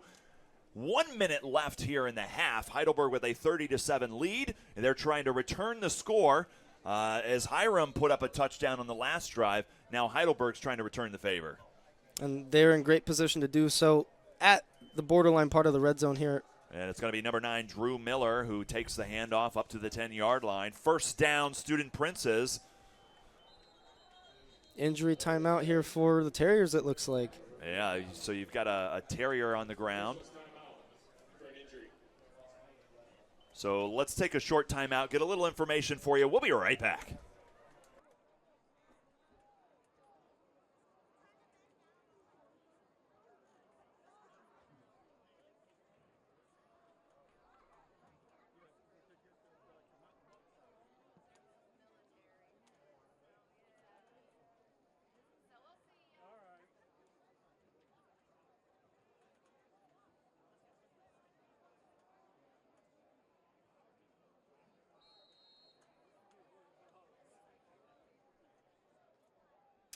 Welcome back to Tiffin, Ohio, as Ty Poorman takes the snap, gives it to Drew Miller. Drew Miller works his way right up the middle, inside the 5-yard line.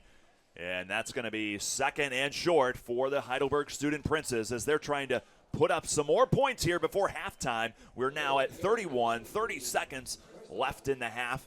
Of course, Hiram will come back. They'll get the ball in second half. Of course, you need to make sure you stay tuned right here on our Flow Sports streaming service to get all of the action here at halftime. We've got the Heidelberg University Marching Band. They're going to come out there, and I hear some really amazing things about the show that they're going to have. So we're not going to tell you any more. You just need to make sure you stay tuned here to get everything that's going on here. Dominic Helmstetter, Trey Hastings. It's been one heck of a night here, one heck of a game, opening night. Heidelberg commanding lead. I mean, what's kind of stood out to you so far here in the first half? I think the run defense for Heidelberg has set the tone for both sides of the ball. Heidelberg controlling the line of scrimmage in the run game, both offensively and defensively. They've executed on special teams as well. They have a defensive touchdown. Almost every facet of the game has gone right for Heidelberg. They've limited the penalties as well, and that's an area that Coach Donaldson does stress. They do have 4, which he would probably say is too many, but the Terriers have 9 for 72 penalty yards, and this is going to be a short third down here, 3rd and 1 at the 2-yard line, so they can get a first down and not score with 20 seconds left, and they still have 1 timeout under their belt. It looks like. Number 9, Drew Miller, 85 yards on the night, leading the team. Kalen Lamaster, 23 yards, second leading rusher for Heidelberg University. 20 seconds away, 3rd and 1, and it's going to be Miller who's drugged down at the 5-yard line for a loss on the play. And that felt like a very obvious play call. Miller up the middle there. I would have been curious to see if they tried to get creative and do an option run up to the top of the screen with Poorman and Miller with a numbers advantage, but they're not going to do that. Donaldson's going to take the clock all the way down here in field goal team's going to come on, it looks like. It was number 8, the senior linebacker for Hiram, Vance Boyd, who had the huge tackle, spoiling any hopes that the Heidelberg had of punching it in for another touchdown. So we'll have another chance to see the Heidelberg special teams. And number 2, Ethan Ramsdale, he's already got one 39-yard field goal under his belt tonight, hoping to add a second field goal before halftime as we're 2 seconds away. And this is going to be a little bit shorter than that long PAT that he missed, but it's basically a PAT for him. It's just on the right hash mark this time, so hopefully he can punch this one in and give Heidelberg some more momentum that they already basically have going into halftime. Trying to cap off this 10-play, 51-yard drive of Heidelberg's before halftime and get those points that they desire. And I think you mentioned they had 38 unanswered points last year, which is pretty impressive for a half of work. And high snap, and they're going to have to run with it. And okay, incomplete. We'll leave it at that right there. All right, so we were kind of jokingly saying that the holder's never going to get a mention. Well, the holder gets a mention here. Gabriel Hanslick, number 17, sophomore defensive back for Heidelberg. He had to throw it away because of the high snap. And it looked like it could have been a potential fake as well. I mean, they had a guy open in the end zone, but a lineman in front of that player tried to catch the ball. After all of that, the clock's at 0. It's halftime from Tiffin, Ohio. Your halftime score, Heidelberg 30, Hiram 7. And we'll be back in moments. Check out that halftime show by the Student Prince Marching Band.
First halftime show of the season. The Heidelberg University Marching Band will be going on a jazz adventure, exploring jazz styles that span decades.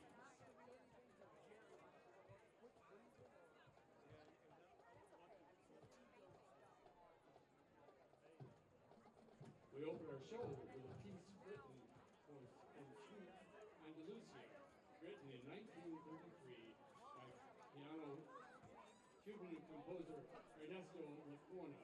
In 1961, it was arranged by Bill Holman and the Stan Kenton Orchestra, reimagined as a fiery showpiece, which became the inspiration for many drum corps and marching band arrangements, including this one, featuring junior education major Sean Magg on trombone. This is Malagueña.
standard that was first written and performed by Herbie Hancock in 1962. Since then, it's been performed and recorded by countless artists and in many different styles.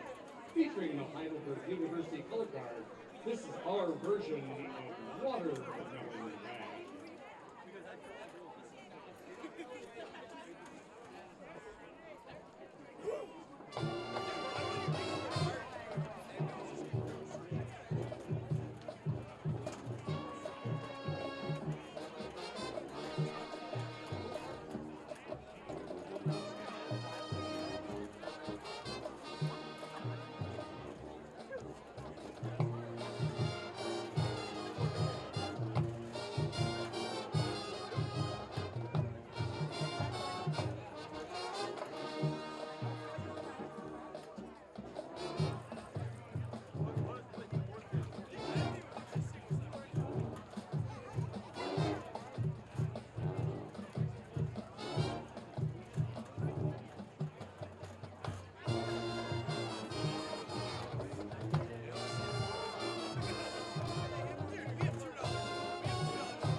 Jazz Adventure takes us to a staple of swing music.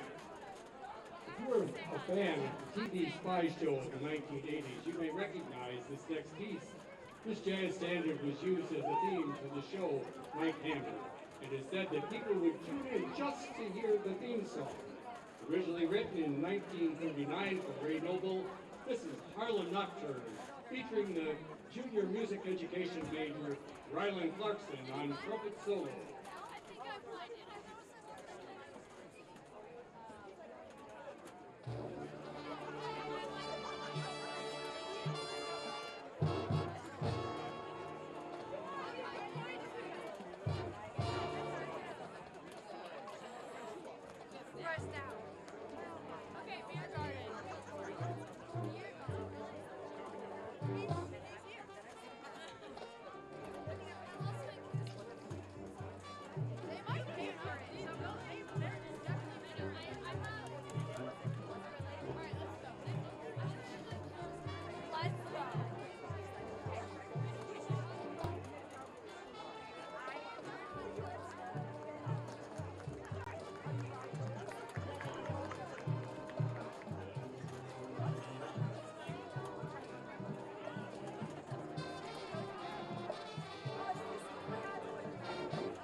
Final stop on our jazz adventure takes us to a staple in swing music, written by Louis Prima in 1936 and later made famous by Benny Goodman.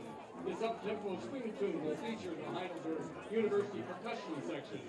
paying tribute to the well-known drum solo by Gene Krupa and the rest of the band on the catchy riffs and keep your toes tapping. Dance along with us to sing, sing, sing.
Thank you for listening today, and we hope you enjoyed the jazz adventure.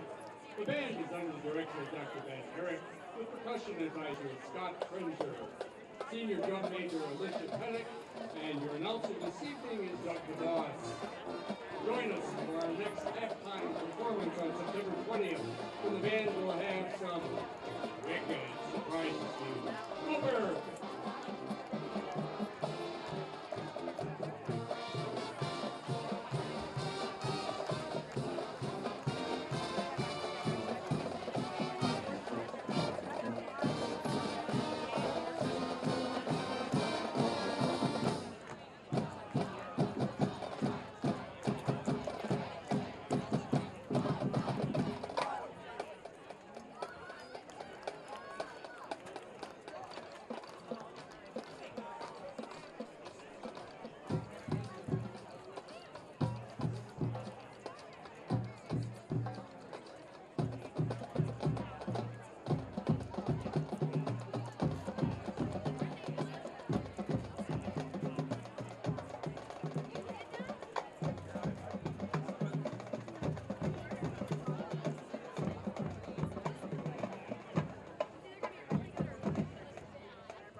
It's halftime here in Tiffin, Ohio from Herman Stadium at the beautiful Heidelberg University campus.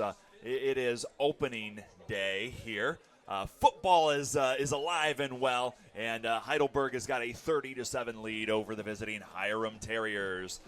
Dominic Helmstetter, Trey Hastings, and we've had a phenomenal beginning to the game. It is 62 degrees and gorgeous, and 30 points is an understatement. So let's do a quick recap of all our scoring tonight to let you know where things came from. And really, it all started with number 9, Drew Miller, as he was able to lead the Heidelberg Student Princes on a 9-play, 58-yard drive and punched in from 8 yards out for the first score of the evening. Shortly after that, the Heidelberg defense matched his score with a strip sack, and they were able to get their own touchdown up on the board. That led us to 13-0 Heidelberg after the missed PAT. After that, the defense did a great job stopping the Terriers and giving Ty Poorman and the crew excellent field position as a 5-play, 16-yard drive. You heard it right, 16 yards, as Ty Poorman got the first of 2 rushing touchdowns on a tuck and run from 1 yard out. After that, Ty Poorman entered the beginning of the second quarter with a 6-yard run after 8 plays and 47 yards. So Poorman, and then, of course, we had Ethan Ramsdale, who knocked down a 39-yard field goal, but then the Terriers, they got into it. They had a 10-play, 75-yard drive right before halftime, punched in their lone touchdown thanks to Jamal Van Irvin. That's where your 30-7 score comes from. And, Trey, I just have to say, let's talk about these. We talked about these keys. You talked about strong defense, but you also mentioned the running game for Heidelberg, and it's come through. It's come through in a big way. 27 rushing attempts in the first half alone for Heidelberg. 122 rushing yards as well. That's a 4.5 yards per carry average. In addition to that, they've done a great job defensively in the run game, winning the line of scrimmage on both sides of the ball. Hiram with 15 rushing attempts for negative 20 yards, a negative 1.3 yards per carry average. Not what you want if you're the Terriers. There's been a lot of penalties as well. The Terriers with 9 penalties for 72 yards. Heidelberg with 4 for 30 themselves. And speaking of those keys, that run game has made it very easy for Ty Poorman to just manage the game. He has a pair of rushing touchdowns himself, and it's been all Heidelberg. Defense has played well, special teams has played well, and offense has played well. 27 total rushing attempts by the Heidelberg Student Princes, 122 rushing yards. Drew Miller leading the way, but LeMaster, one drive in there, spark plug. He got 25 of their 45 yards on one of those scoring drives. So Heidelberg's been dominating from the ground here, and just like they're dominating from the ground on the offensive side, flip it over to the other side, and the Heidelberg defense is certainly dominated at the line of scrimmage. They have dominated at the line of scrimmage, and I mentioned the phenomenal run defense, which is one of the biggest components a team needs to be as successful as Heidelberg has been in this game. But I think the pass defense has had its moments. They've been good. They've been a little lackluster at times. But outside of that, I think the keys for Heidelberg to just improve in the second half are cleaning up the penalties, some of that special teams execution in the kicking game, and also be a little bit better in the secondary. But they've got a lot of youth there, so that's going to take some time. Brian Pfeiffer, number 13, Brian Pfeiffer, leading the team with 6 tackles and a sack here in the first half. So pretty strong showing by the Student Princes all around. We're going to take a short break here as we're about 3 minutes away from the second half. The Terriers get the football, so make sure you stay tuned for a lot more football.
Welcome back to Tiffin, Ohio. We are minutes away from the second half. Hiram, their offense is going to get the first chance here in the second half. So let's talk a little bit about that Terrier offense.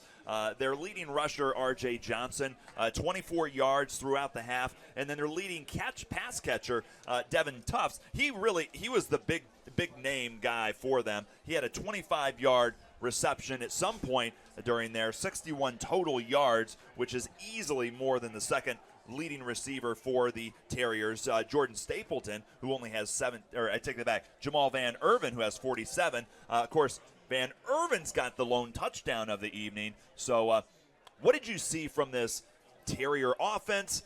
What do you hope to see in the second half from them? What I saw was a team that definitely is lacking experience on the offensive line. They struggled to defend Heidelberg's front seven, especially in the run game. And they're trying to make it easy for their quarterback. They're getting him out on the move a lot. He's making some good throws on both scramble drill and just throwing on the run in general. But I think the keys for them, I think Van Erven's having a really good game. He's getting open downfield a lot, and I think it's for them to even try to make this more competitive in the second half, they're going to have to take more downfield shots, get it to their downfield threat. He's gotten open against the inexperience of Heidelberg secondary multiple times. He had the nice you know what I'm saying. Yeah, he had that touchdown. The toe tap touchdown catch. Touchdown. That's a lot of T's. So we're going to see here. We're about to get things underway, and we'll see. Absolutely. Van Erven, he had 3 targets in the first half. 2 of those went for 47 yards in the touchdown. And hopefully we'll see a lot more as kick is up and it's away. Second half is underway here as I think it was a fair catch right around the 10-yard line. And we've seen that trend from the Terrier special teams lately. Yep, the last 2 kickoffs, they've elected for that touchback, move it to the 25 automatically. They otherwise had pretty horrific field position inside that 20, those first, I believe, 4 possessions for them. So I like that they're electing to just go with the touchback. It also saves them a few seconds. You never know when you're going to need them. So it just keeps the offense from being as far back as they are. In this case, though, ball hit the ground and touchback was called. So they're actually not going to get at the 25. They're going to start with their worst field position of the whole game, and they'll be at the 9-yard line. Tejeda had 144 yards on 15 of 20. Or I take that back. 144 yards on 13 of 17 passes in the first half. And let's see what he can do as the Terriers elect to run the football here as the second half is underway. Short gain, second and long for Hiram. More of the same here by Heidelberg's defense coming out. They get the run attempt for no yards against that Hiram offense. So we're going to see how much more Heidelberg is going to focus on the run game, but eventually Hiram's going to have to air this thing out. No question. R.J. Johnson, 24 yards in the first half. In the backfield is Tejeda. Under pressure, he's going to have to throw it away. And did he get it away? Yes, no flag. It's clean. He was able to get it away. Had nightmares of the first drive in the first half where he had a strip sack and Heidelberg defense scored a touchdown. And in that first half, he also almost ran out of the end zone, pulling a Dan Orlovsky for the safety. So very close on that one as well. He was able to throw that one over the line of scrimmage out of bounds. So not intentional grounding, but Heidelberg's defense has been terrorizing that offensive line both in the pass game and the run game. And one of the Hiram offensive linemen, Cade Allman, number 56, kind of limping off the field, so a little bit of a delay down there on the screen as you're watching. It's 3rd and 10 from the 8-yard line. The Terriers, they've got to get something going here. Tejeda from the shotgun. And I think they should try to run this ball, maybe give their punter more room in the end zone when they do most likely not pick up this 3rd down. But we're going to find out they're in an empty set. Johnson in motion as Tejeda looking his way, stepping up, tosses it up. Johnson, the intended receiver, incomplete, no good. It'll be 4th down as the Heidelberg defense comes out strong here in the second half. And the Terriers wanted a flag there on that sideline, thought there was a pass interference, but good job by the defensive back getting their hands up. Can't really confirm that head turn or not, being that far down the field, but very good coverage there by Heidelberg, going 5-on-5, man-to-man, who's better, and they win that one. The running back, number 5, R.J. Johnson, the intended receiver, as he kind of slipped out from the backfield. and unable to reel it in. So 4th down and 10 for the Terriers. Ball spotted at the 8-yard line. And I believe there might have been an injury on the field. I didn't catch who that was, but everyone keeps moving around pretty easily. It might be one of the Terriers, as I see on the far side of the screen. Someone kind of getting a little medical attention there.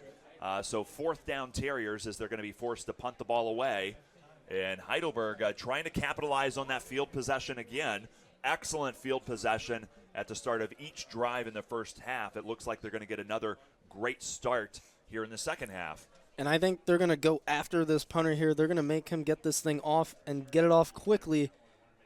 So we'll see. It is a little bit slow here by the officials. They're eventually going to get this thing going, and here we are. All right, here we go. 4th and 10. Hiram forced to punt the ball away from their end zone, and they get it out, and it's away. And it's going to be number 20, Chase Woodruff, who takes it and is pushed out of bounds around the 35-yard line. Nice toss by the official there. Yeah, flag comes flying in here, and there's a little pushing and shoving on the Hiram side of the sidelines there, the top of your screen. And, yeah, got to get those orange jerseys back on our side of the field. That was a really good flag toss there by the official. That thing was up in the air like a Frisbee. So I wonder if you work on that. I mean, you do some exercises to get that backhanded flip. It's a good question. It takes I skill feel like to do officials that. are the type to, play a lot of golf, though. So I don't know if they really work on their throwing much, but you never know. There's an excellent disc golf course here in Tiffin, Ohio, so it's possible that they goes through Heidelberg's campus. Yeah, absolutely. So kind of waiting to see what the flag's all about down here. A little pushing and shoving after the return. And it's going to be holding on Heidelberg University. So what was a pretty good return is now going to be pushed back, and they're going to lose a little room. But nonetheless, they're going to start on the 40-yard line. A great field position yet again for this Heidelberg offense. You see Ty Poorman and the crew running out onto the field. Poorman, he had a pretty good half there, and he had 2 touchdown rushes, which is always the good news. But he had 75 passing yards, and it was 5 of 12. So not too shabby as he connects with his receiver. First down for Heidelberg. And that was a nice little throw there by Poorman. Out in the flats to his running back, Drew Miller. So he's now getting in on the receiving game of things for the Student Prince's offense. Miller, 85 yards rushing in the first half. Now dual threat status as he gets a nice pickup on that drive. And Poorman, 2 for 2. And that's another reception that's close to a first down. And that is one thing I failed to mention at halftime that I think is important for Heidelberg. Poorman started 2 for 2, ended up being a very good start. He was in rhythm. And then he ended up finishing that half 2 for 6. So I think it's important Heidelberg reestablishes their passing game rhythm because they can't rely on the run all season. So Poorman connects with Drew Miller for 14 and then connects right here for another 9-yard gain. So Heidelberg is driving as they have a 2nd and 1 from the 17-yard line.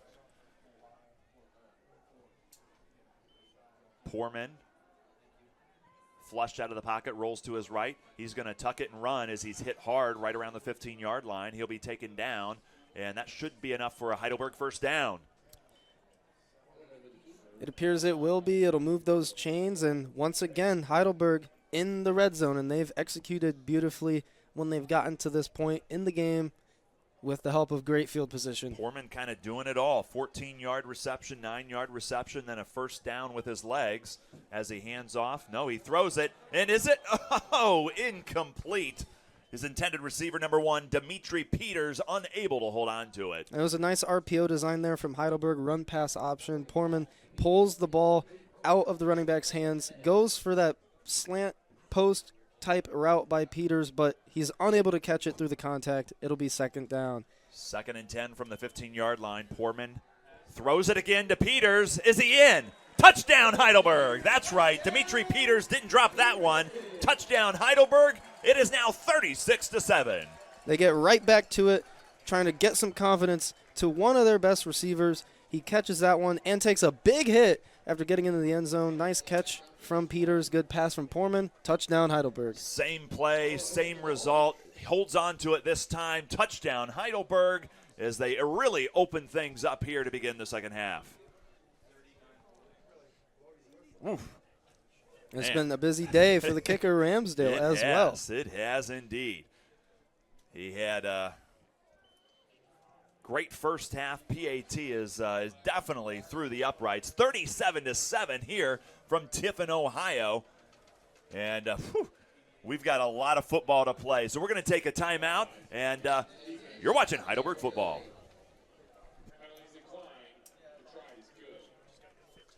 Okay.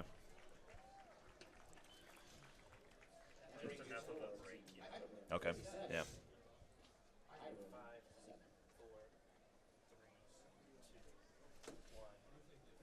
You're watching Heidelberg University take on Hiram, the Hiram Terriers, and Heidelberg just capped off a 5-play, 40-yard touchdown drive as it was number 1, Demetrius Peters, who gets the score on this one, and Ty Poorman, he looked good on that drive.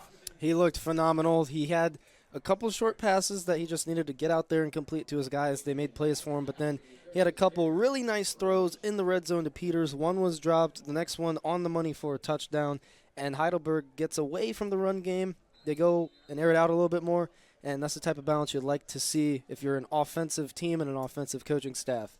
And we mentioned the ground game is kind of what got the offense going in the first half. First drive so far here in the second, it's airing it out. So the passing game has really kind of done its work as you get another fair catch from the Terriers. So they will have a second chance here in the second half. And it was the Heidelberg defense that kind of came through in the clutch on that last drive. And once again, Terriers try to establish the run game. Doesn't work so well. And then they're pushed back into long third downs that they have been very unsuccessful in this game. And on that last drive, it did not help that Hiram started with the ball inside the 10-yard line. So they're going to have a little bit more breathing room here. Ball at the 25 as they look to regain the momentum they had on that half-ending offensive drive for them as well. Hiram had a quick 3-and-out last drive, hoping to make something of this one. 1st and 10 from the 25-yard line. And it looks like it's number 24 who's going to get the rush there. And Nathan Feltner is in at tailback for the Terriers. And he gets his first run of the evening, and it's for -3 yards. Pretty common trend here for that rushing attack. Negative yardage on a run. We're going to see what happens here, but we've got a tight set for the Hiram offense. Sean Tejeda from the shotgun rolls out to his right, throws behind his intended receiver. It looked like Devon Lewis was who he was targeting, so incomplete, and that'll bring up 3rd and long for the Terriers. And Tejeda's been pretty good on the run in this game. That was not one of those occurrences, though. He made a pretty poor throw there on the run. Got to get his feet set. His internal clock is all messed up because of how Heidelberg's been able to get pressure into the backfield on those passing downs. Tejeda was sacked 3 times in the first half, and he's been under constant pressure so far in the second half as they had a -1 yard on the last drive. So far, -3 yards on this drive. So imagine Heidelberg's going to bring a little pressure. Yes, they do. He steps up, rolls to his right, throws deep, and he's got his man. Did he catch it? Did he hold on? First down, Terriers, and more. Yes, indeed. Number 13, Jordan Stapleton, comes through with a huge reception for Hiram. And that's exactly what they needed as they're across midfield now at the 40-yard line. And Terriers, once again, a throw on the run, executed downfield, receiver wide open. Tejeda tosses it to Devon Lewis, and Lewis is going to be taken down at the 36-yard line. And the Terriers, they're starting to get some momentum, get some positive yards on this drive. This is exactly how they scored on that 10-play, 75-yard drive right before Heidelberg converted back with a field goal to end that first half. They've got to pick up the tempo a little bit on these first downs and try to put pressure on Heidelberg's defense. And it was Jamal Van Irvin who got the touchdown catch on that drive you mentioned from first half. So here, let's see what they can do. Is Stapleton, he targets. It was Stapleton who caught the ball, so it's Tejeda who targeted Stapleton. I got to get my order of operations straightened out here. So that's going to be first down for Hiram as they continue to move the sticks here on this second drive of the second half. Stapleton slings it out to the wide. And it's going to be, again, number 4, Devon Lewis with the reception.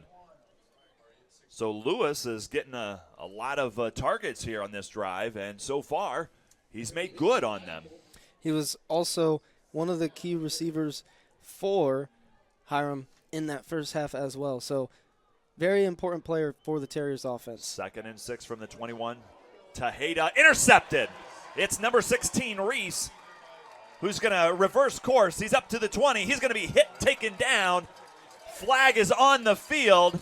Another flag is on the field. Heidelberg gets the ball back.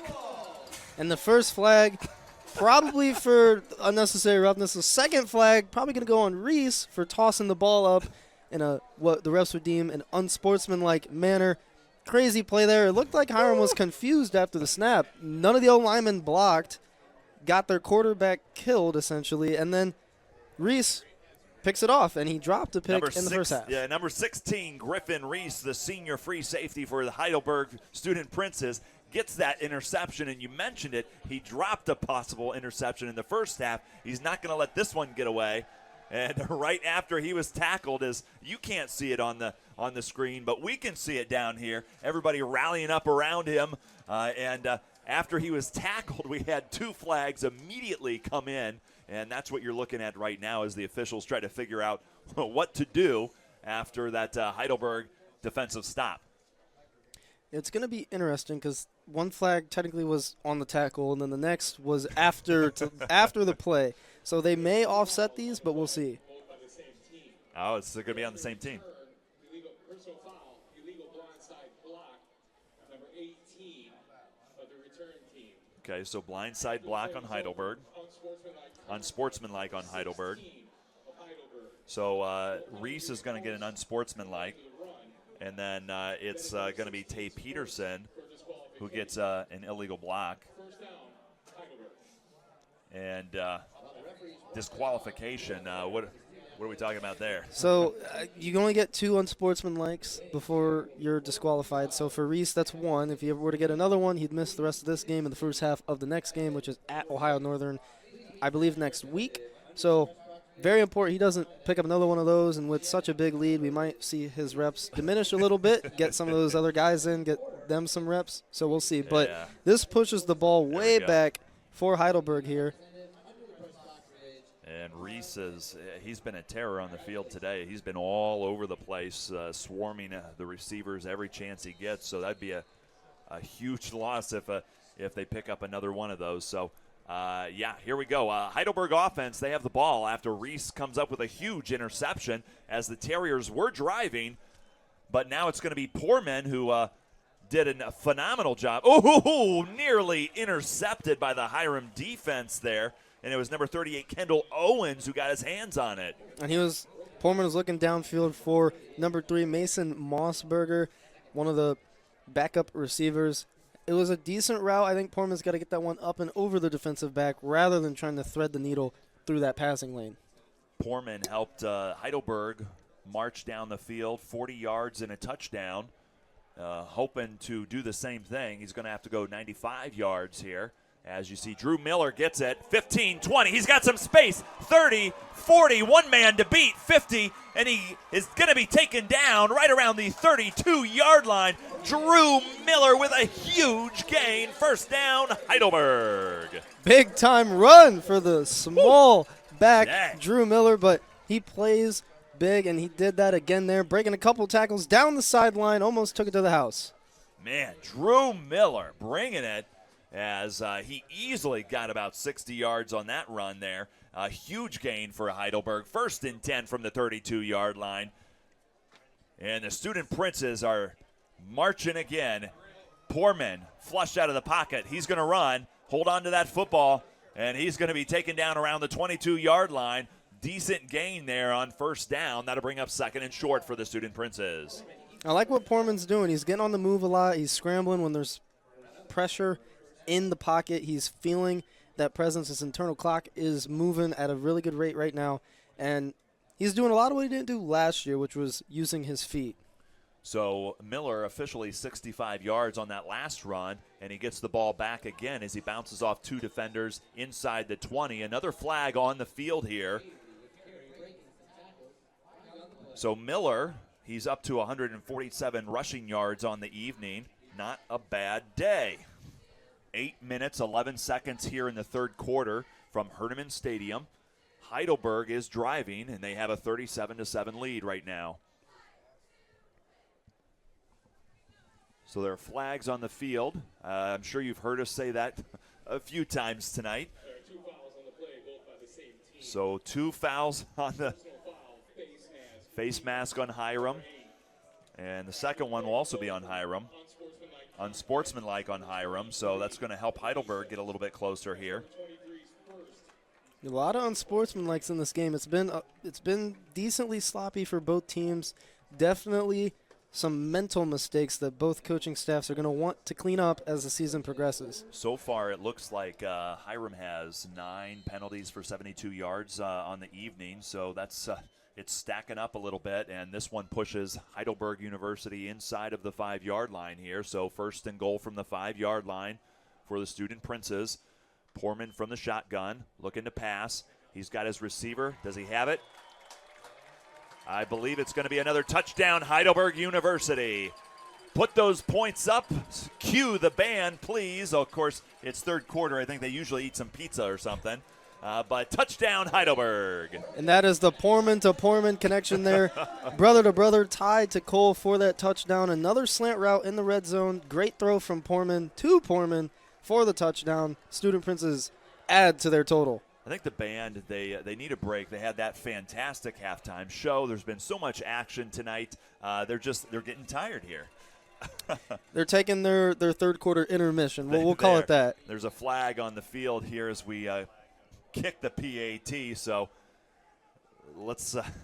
It's going to be false start on Heidelberg. So we're going to do this all over again. Right now, 43-7 with 7:52 in the third quarter here. Heidelberg dominating.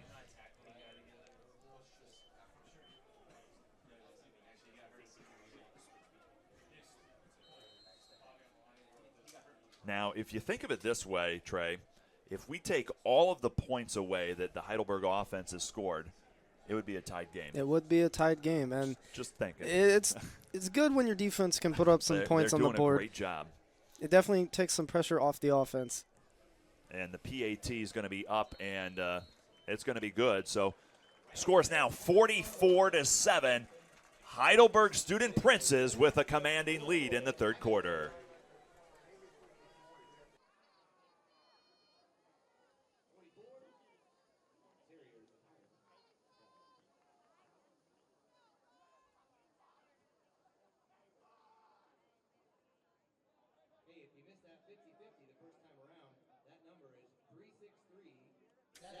Welcome back to Tiffin, Ohio. We're at Heidelberg Stadium, and the Heidelberg University Student Princes have a 44-7 lead over the visiting Hiram Terriers. And the last score came compliments of the Portman to Portman connection as they marched down the field for a 5-play, 89-yard drive that just kind of sealed the deal here with everything that we've seen. And that Portman drive was really a thing of beauty, is the best way to put it there.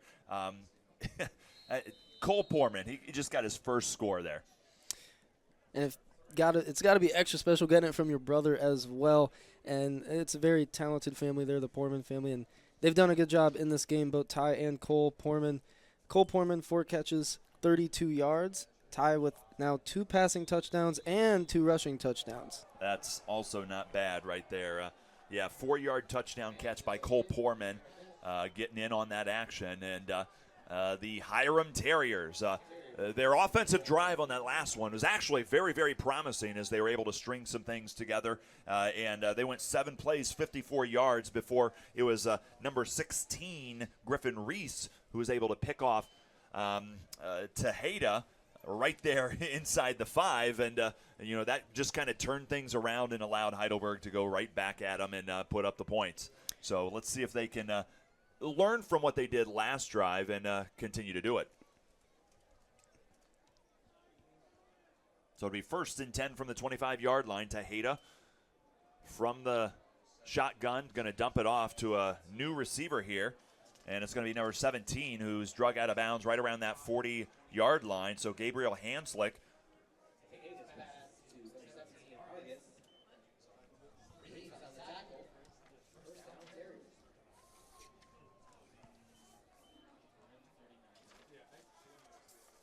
I take that back. I got to get, it's Hargis, okay? I heard Hargis. I'm like, wait a minute.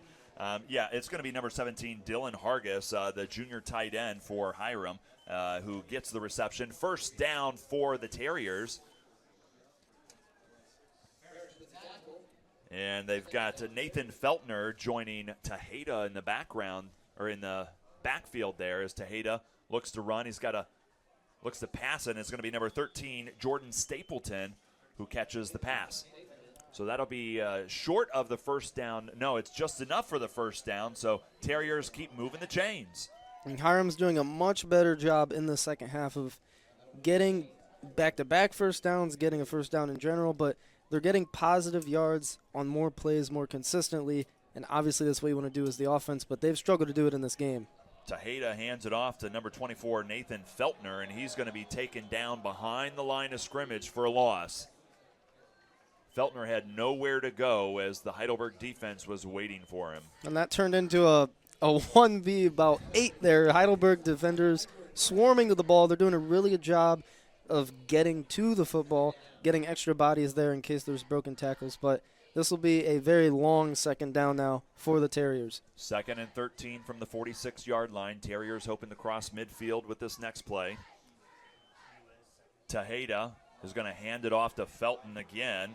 Feltner not able to get any We've got a fumble. yardage, and that's exactly it. They're saying they're giving it to Heidelberg. Yep, Heidelberg ball as Feltner fumbles around the 42-yard line. And Feltner slow to get up after a huge hit that resulted in a turnover. Let's take a short timeout here, and we'll check on the injured status. You're watching Heidelberg football.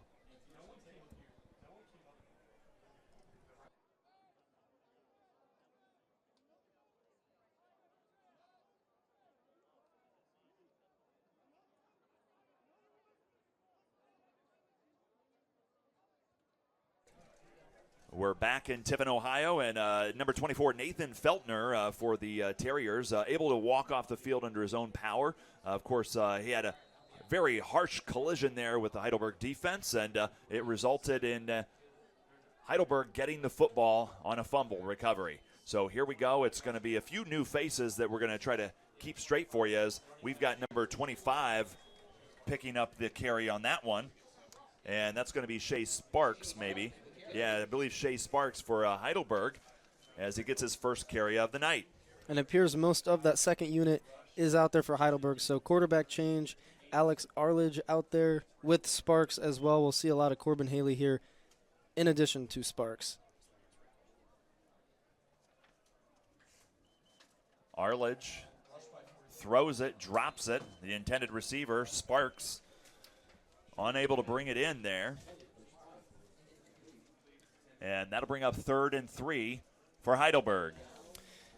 And excuse me, I had said it was Alex Arledge. It's actually Rickle. Lance Rickle in there at quarterback for the Student Princes, also a former starter. So they've got 3 quarterbacks with starting experience. Rickle, more of a dynamic runner, but he can throw it as well. The junior quarterback listed 5'10", 180 here for the Student Princes as he hands it off. And it's going to be number 30, Kalen Lemaster, We know his name as he gets pretty close to that first down marker for the Student Princes. Flag on the field.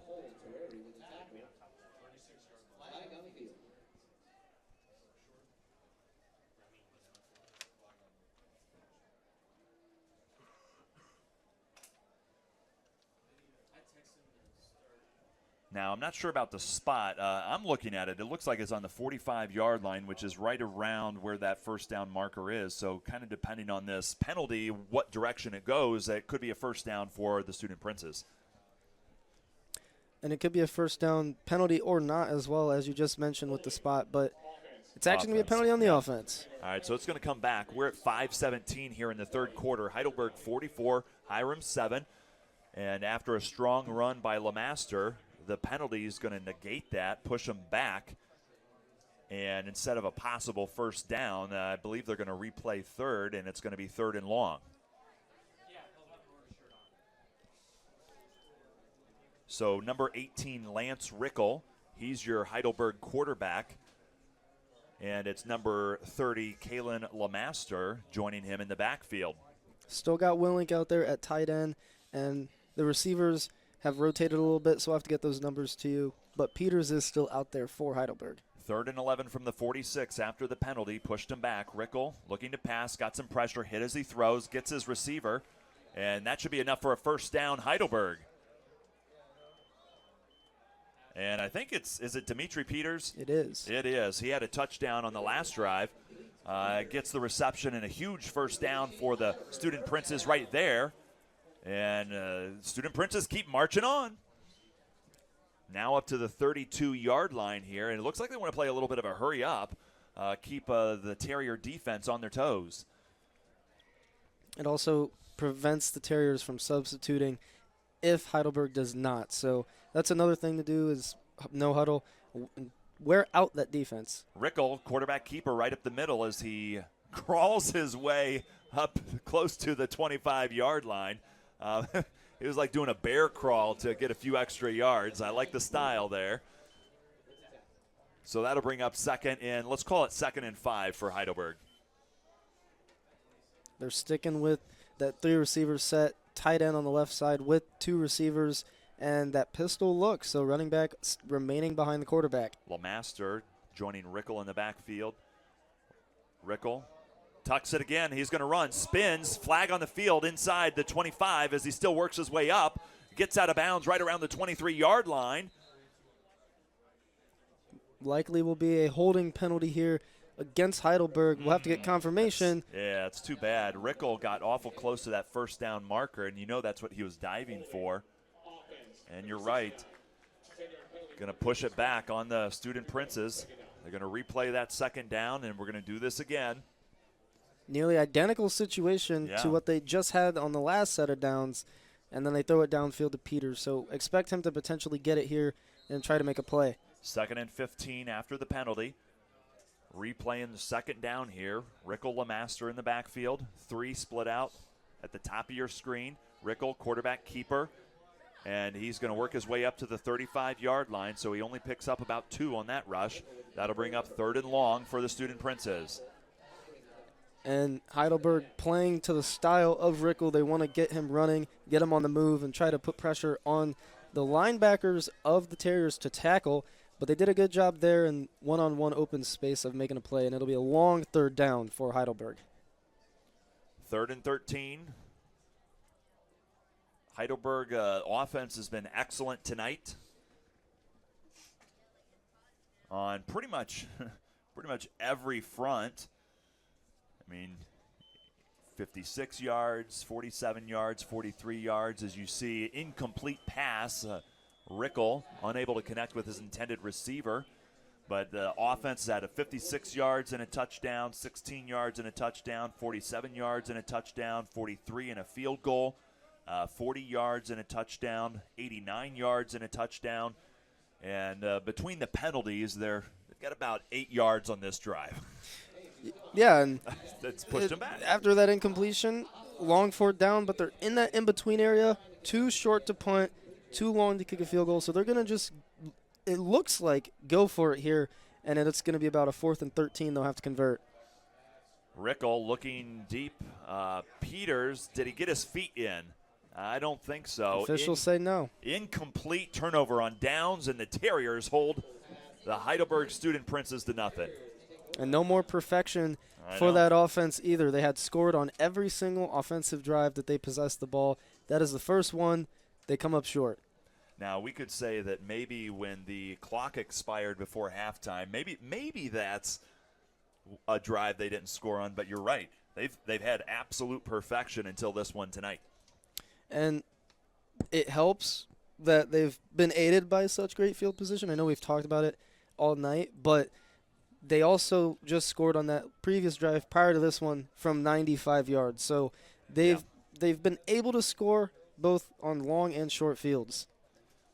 2 minutes, 44 seconds in the third quarter here from Heidelberg University. And it's going to be number 19, the intended receiver for Hiram.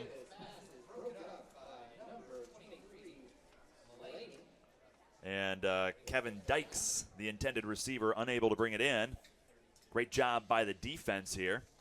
All right, so Hiram, they've got a couple of new faces in here. Let's see if we can help you with it. So Tejeda remains in at quarterback, but now at tailback, we've got number 36, Isaiah Livingston, the freshman running back, listed at 5'6", 190. And Tejeda going to roll out to his right. A little pressure. He's going to tuck it and run. Slides down around the 41-yard line. Good gain there for Tejeda, as it's now going to be 3rd and short. And Tejeda, we've mentioned it, he's gotten on the move almost every offensive snap for the Terriers, whether there's pressure, whether it's the play design. He's using his legs, and he's trying to put stress on that Heidelberg defense, which they haven't faced a lot of in this game.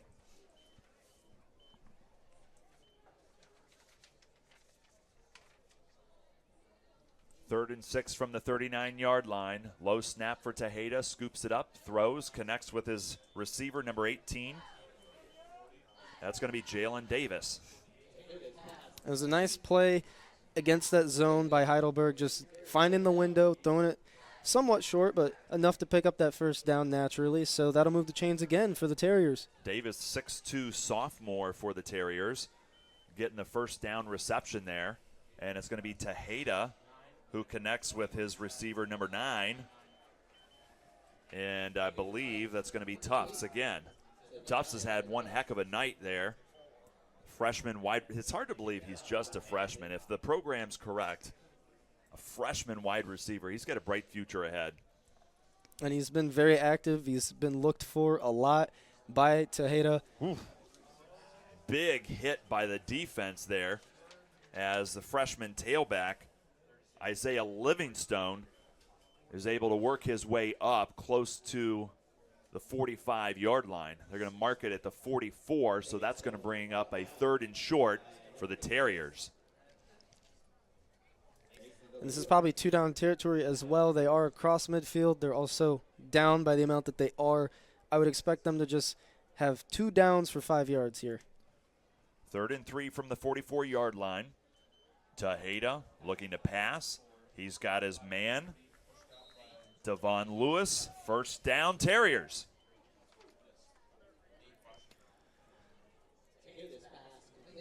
Terriers moving the ball here. They're using up a lot of clock. We're getting to the ending portion of the third quarter as well. But they're starting to tire out this Heidelberg defensive front. It looks like things are starting to open up for them offensively. 30 seconds left in the third quarter here. Heidelberg 44, Hiram 7. But the Terrier offense is driving right now as Tejeda steps back, throws it. He's got his man. Touchdown, Terriers. Touchdown, number 9, Devin Tufts. And the Terriers put up another one. And very nice throw. Very good touch pass from Tejeda. Has a wide open Tufts down the seam. And that's a catch and run for the touchdown. And the great night from the receiver continues. And that's the second touchdown pass of the evening for Tejeda. And it's Devin Tufts' first touchdown, as he's had one heck of an evening for himself. Tufts, 7 receptions, 102 yards, and now a touchdown. As the Terriers convert the PAT, so it's now 44-14 Hiram gets their second score. We're going to take a short break, and we'll be right back.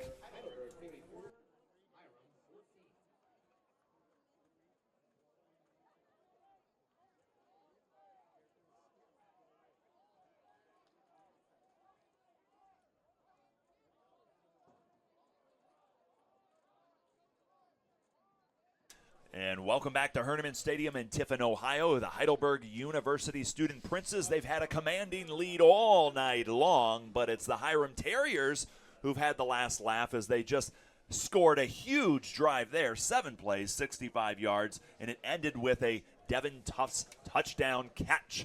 And that's where you get your 44-14 score here. Dominic Helmstetter, Trey Hastings, and we've had it's been a pretty exciting matchup tonight. I know the score doesn't look like much, but opening week of NCAA football, and we're happy to be here. Yeah, and Heidelberg has definitely come into this game ready to play, and obviously everybody's excited. It's college football season, NFL season has started tonight as well, and it's that time of year where every sports season's getting ready to get going. Ty Porman's got 117 yards throwing the ball, 2 touchdowns, throwing and rushing. He might be done for the night as you see the Student Princes return the football up to around the 40-yard line. So that leaves us with number 18, Lance Rickel, the junior quarterback. We assume is going to get most of the action here in the second half. He was 1 of 4 for 15 yards on that last drive as they turned it over after not being able to convert on a 4th and long.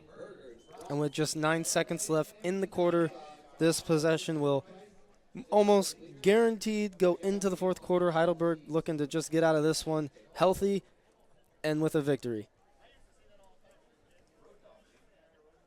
And we've got, it looks like most of the offensive starters back out there for Heidelberg. So Porman, Drew Miller is also out there, and it looks like the primary receiving core for the Student Princes.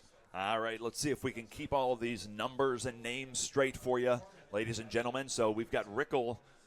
He's in the shotgun, and he's going to throw it, and it's going to be number 21, Aiden Bradshaw, who gets the catch.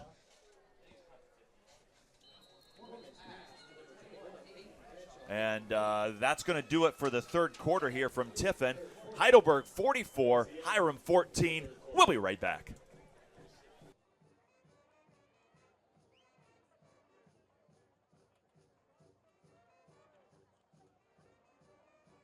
While we have a short break, let's give it up for our Bird Cheer Squad. Thank you for your support.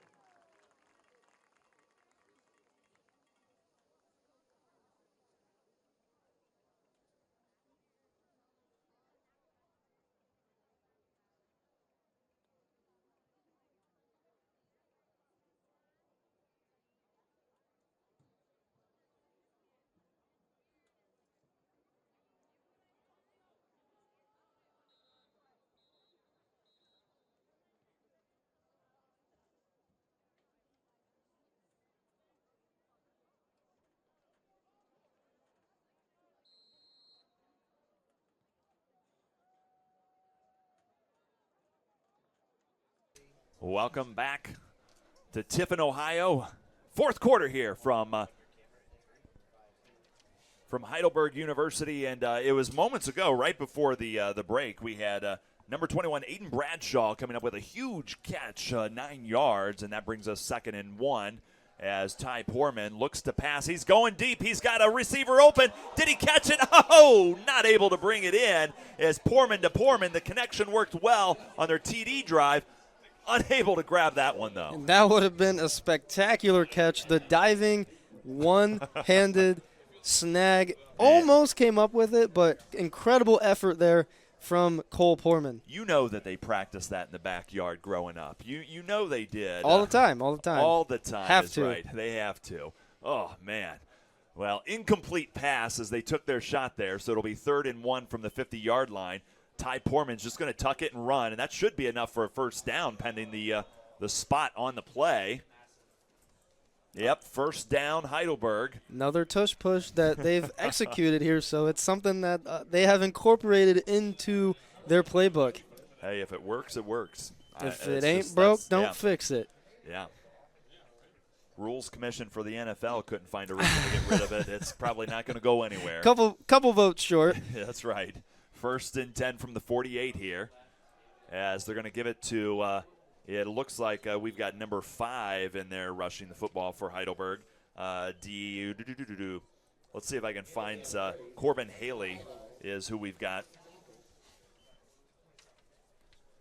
So we've got Haley back there joining Poorman. Safe to say Drew Miller's night is done. I think so. He has, 147 yards or something like that. 147 yards rushing. Yeah, that's all right. And another 14 receiving. And a touchdown. As you see Haley gets the reception. First down, Heidelberg, is Poorman tacking it on. So move those chains. Whew. Corbin Haley, the junior tailback, listed 6'1", 195 here, getting a little run in the fourth quarter. Heidelberg commanding lead over the Terriers. Poorman looking to pass again, throws it to Haley. Haley's got space, 30, 35. He's inside the 20, 15, 10. Did he dive? He's in. A touchdown, Haley! Heidelberg tacks it on again as number 5, Corbin Haley, runs it in from 37 yards out. We do have a flag at the 11, though. Of course. Excellent effort.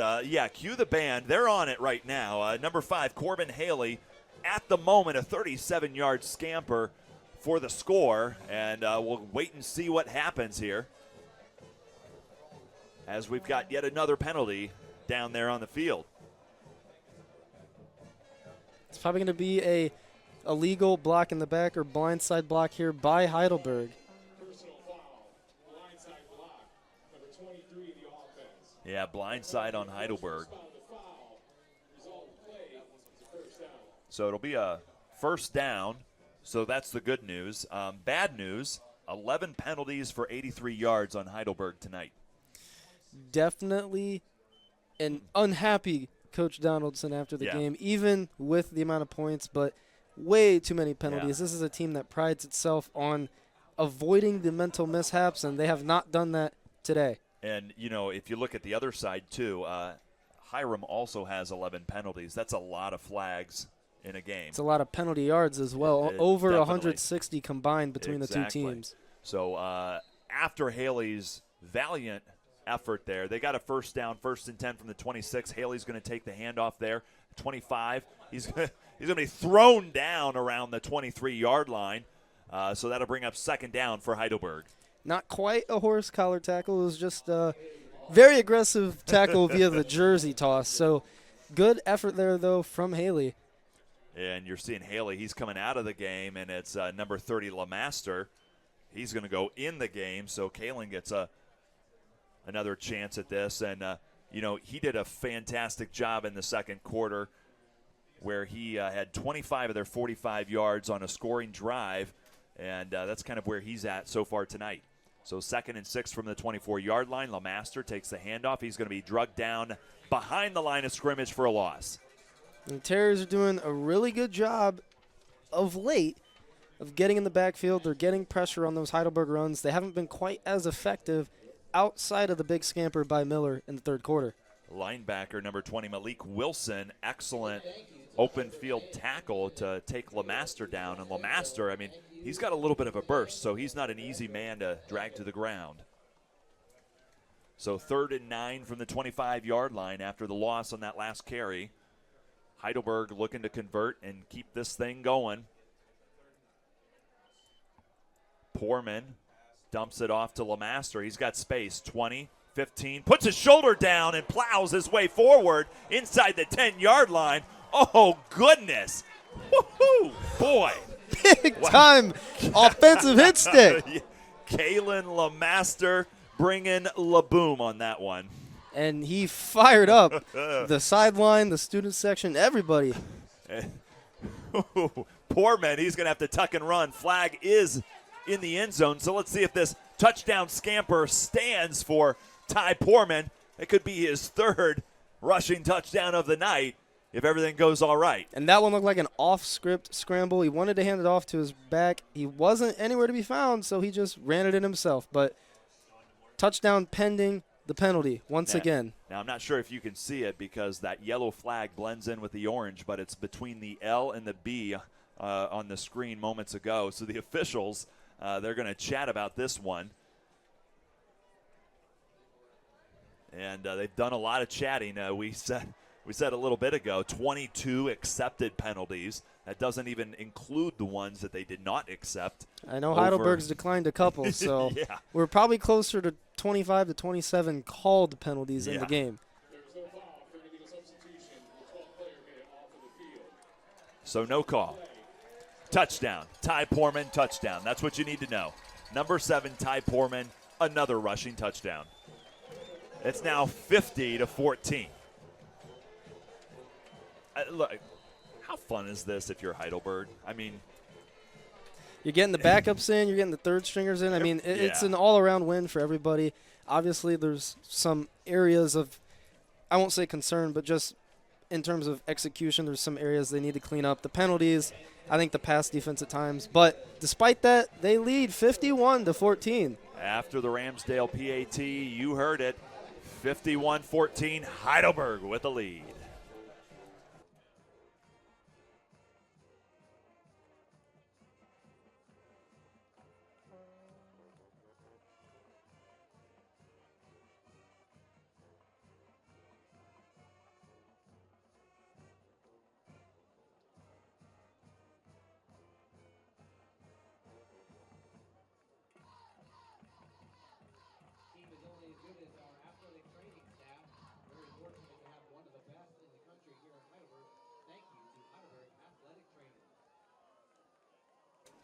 Welcome back to Heidelberg University here. 11 minutes, 32 seconds left in tonight's game. Heidelberg has a 51-14 lead over Hiram. Compliments of the offense there, and it was Ty Poorman who had a 9-yard rushing touchdown right before our break there. His third rushing touchdown, not to forget about his passing touchdown, but the offense was able to march 14 plays, 50 yards in that last one in dominating fashion. This is becoming a trend that we've seen more and more of here tonight. So here we are. Hiram takes it out to the 22-yard line, and we'll have a chance to see this Terrier offense again here in the second half. Now, the Terrier offense, let's not forget about them. They have not done too bad themselves here. As their last couple of drives have been pretty solid. They did score a touchdown, 7 plays, 65 yards on their previous drive. But they've also spoiled some of their opportunities. They've had a fumble, an interception here in the second half. So they've been giving it away just as much as they've been scoring those touchdowns. It's 51-14, a huge number to overcome. So let's see what they're able to come up with. And really, it kind of starts with number 3, Sean Tejeda, as he's been leading the drive in so many different ways. Looks like they're going to hand it off to their freshman tailback. Yes, indeed. That's number 36, Isaiah Livingstone. Okay, so Hiram, they've got a couple of freshman studs there. Livingstone, we just mentioned right there. But do not forget about number 9, Devin Tufts, who's had one heck of an evening so far.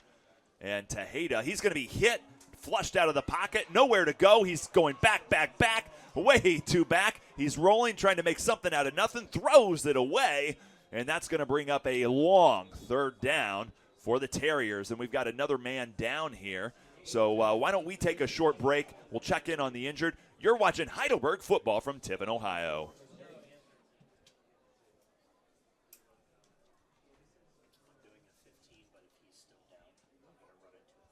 Okay.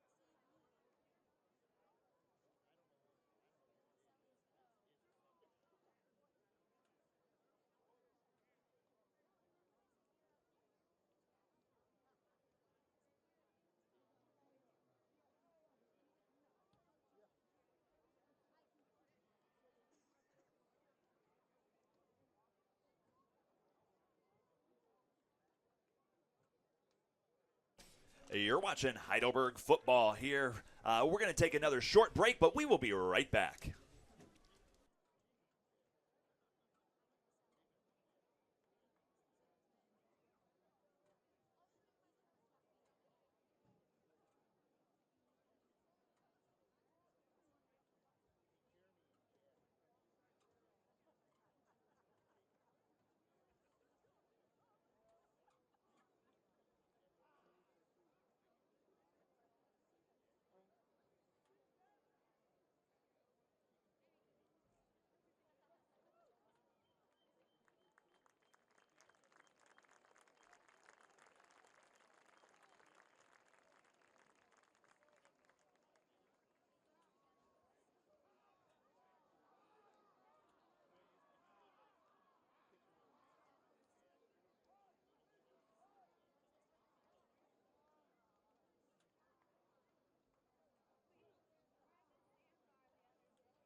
Welcome back to Heidelberg football here.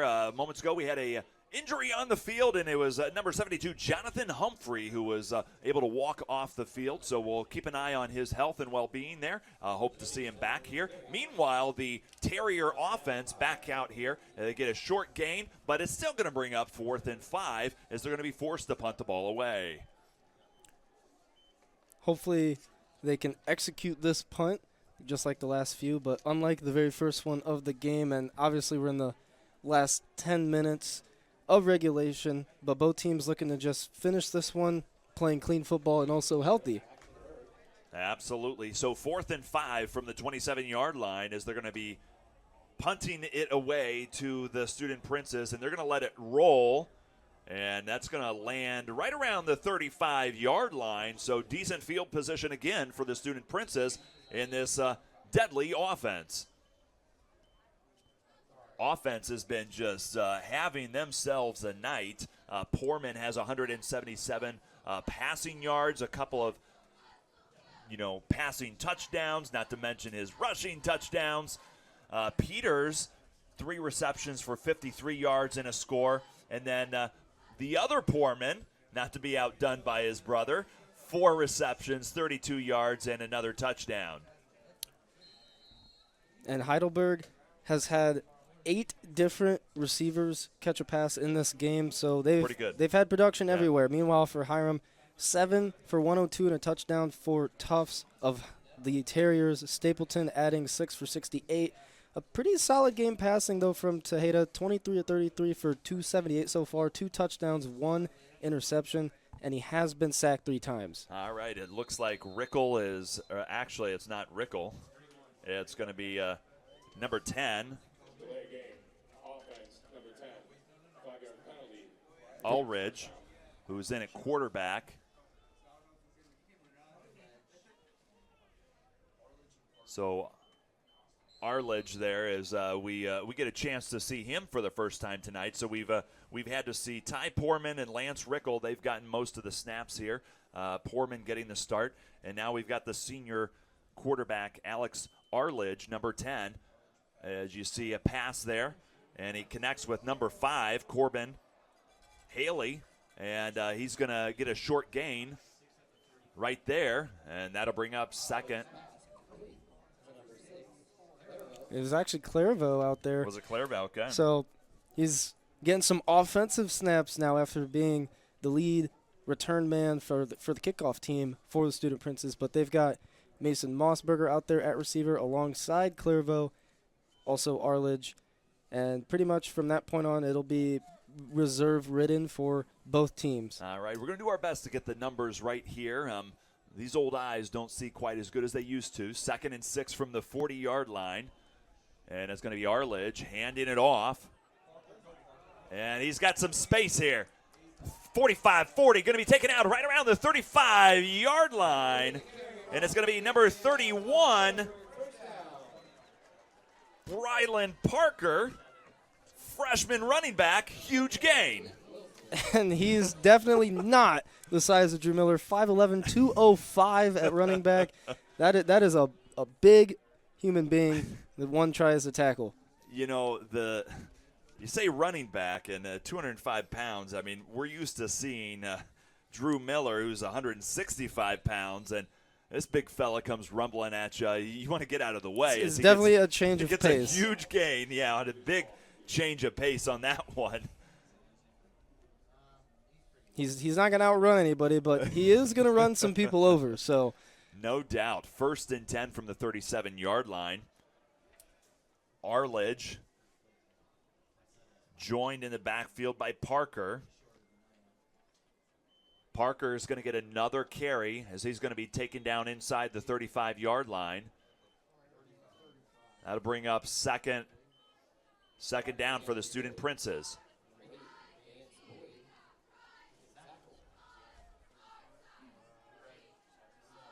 Definitely a chew clock opportunity here for Heidelberg. They're taking their time as they should, and even though they're on the Hiram side of the field, they could easily take 2-3 minutes off the clock here in addition to what they already have taken off the clock. 2nd and 7 from the 35-yard line here. Student Princes have a 51-14 lead with 7:40 left in tonight's contest. And it's going to be number 31, Brylan Parker gets another carry. He takes it out 30-yard line. Will not just be taken down easily. And he's getting really close to that first down marker. Might just be shy. Parker saying he got it. Let's see where the spot is. I mean, he deserves it with that effort. He deserves it, that's right. He basically carried a man off a stiff arm for about 3 yards. So he had 2nd and 3rd effort on that one. Yeah, I think he's going to be just about half a yard short on that one. So it's going to be 3rd and 1 from the 28-yard line. I imagine they're just going to give it to Parker and let him finish it here. 6:50 left in tonight's contest. High snap. Arledge rolls to his left, overthrows his intended receiver. Looks like Mossbarger. Mason Mossbarger, the intended receiver. 4th and 1 for the Student Princes.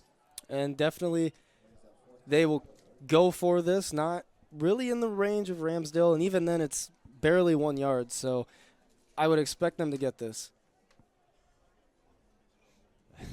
You can see it looks like they're just going to run it straight up the middle with Parker. Yep, Parker gets it, puts his shoulder down. He's got it. And he's still going. Parker up to the 23-yard line.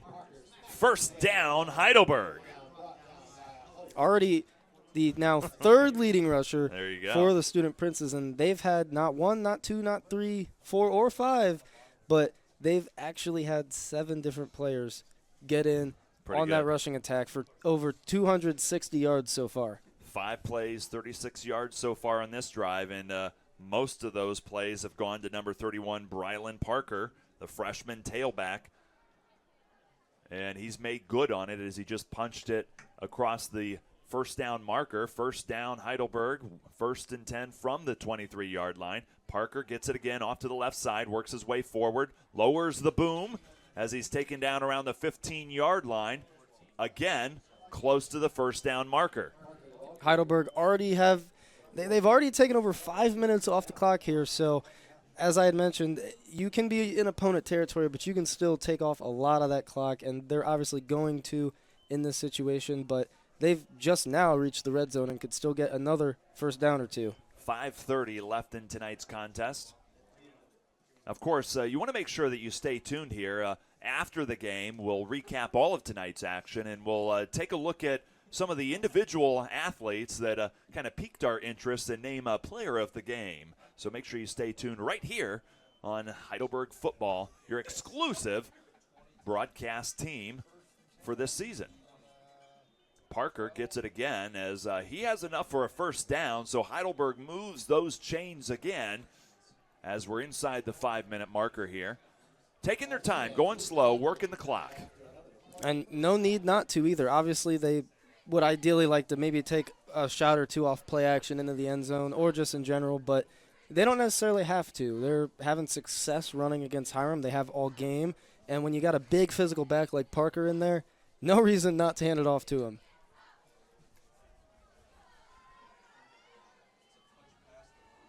Here we go, an end around, and it's going to be Mossbarger.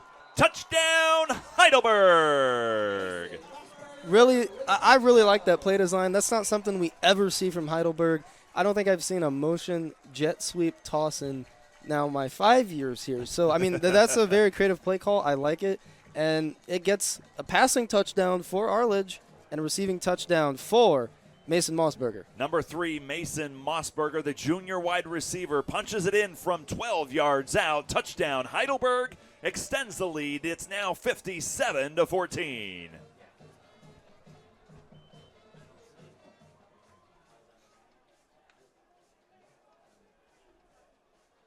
And the PAT's up, and it is good. That brings us now 58-14. Heidelberg with a commanding lead. We'll be right back.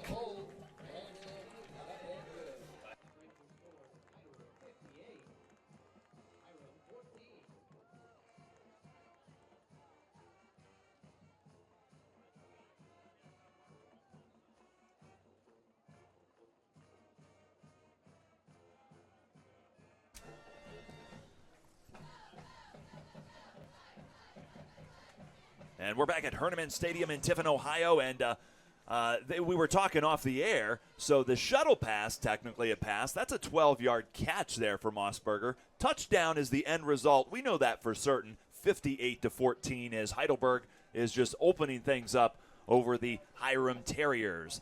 4:25 left in the contest tonight, and scores galore here. I mean, just go through here, and you just don't even know where to start is the end result here. 58 yards, touchdown. 16 yards, touchdown. 47 yards, touchdown. 43 yards, field goal. 40 yards, touchdown. 89 yards, touchdown.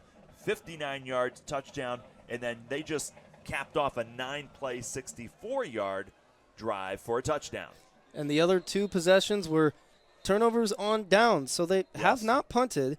They've gotten into comfortable, we'll say, opponent territory or go-for-it territory on all of their drives.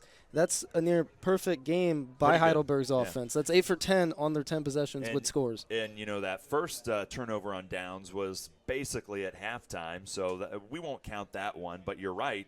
They had a 9-play, 3-minute drive here in the third quarter that they went for it on fourth down, didn't convert, but the lone blemish will let it slide tonight as they've got a commanding they've got a big lead. We'll just say that. Can't be perfect. All right, 1st and 10 from the 25-yard line here for the Terriers. And we've got a new quarterback in the play, and they're going to throw it here, and it's going to be number 19 with the catch, Kevin Dykes. He's going to get it, and I believe it was Amar Lakes, the quarterback now, number 2, the lefty, and they connect with Kevin Dykes on a huge gain for the Terriers. Terriers take a shot deep, can't really blame them, and it was a really nice pass to catch there for that offense. Going to give it to number 36, their freshman tailback. He's got space, 15-10. He's going to lower his shoulder, taken down inside the 5. Isaiah Livingstone with a huge run for the Terriers. How about that? Parker and his physicality, Livingston said, I can do better. And, wow, he lowered his shoulder there. He bounced off a tackle, spinning the other way, and he gets a huge gain for that Terriers offense. Livingstone had 6 yards on the last one here. Buries it, and touchdown Terriers, as they cap off a huge drive, in part to number 19, Dykes, who had a huge reception, and the Terriers put another score up on the board. And that's just a good momentum drive, something you can hopefully look to on the positive side of things heading into not only the rest of the season, but next week for the Terriers. And if you're Heidelberg, you're just looking to get out of this. As I've said, you want to get out of this healthy. You want to obviously have some momentum as well, but I would say 58 points is a lot of momentum. All right, we've got a timeout down on the field, so we'll wait to see the PAT. We'll take a short break, and we'll be right back.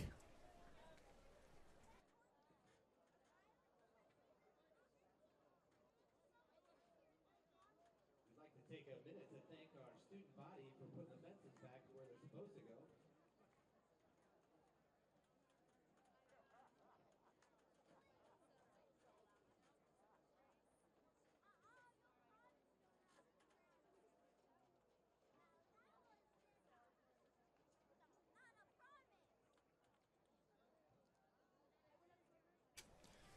And we're back in Tiffin, Ohio, as it was Amar Lakes who had a 4-yard touchdown run moments ago here for Hiram, as they are capping off a 58-yard drive, and this PAT could get them up to 21 points.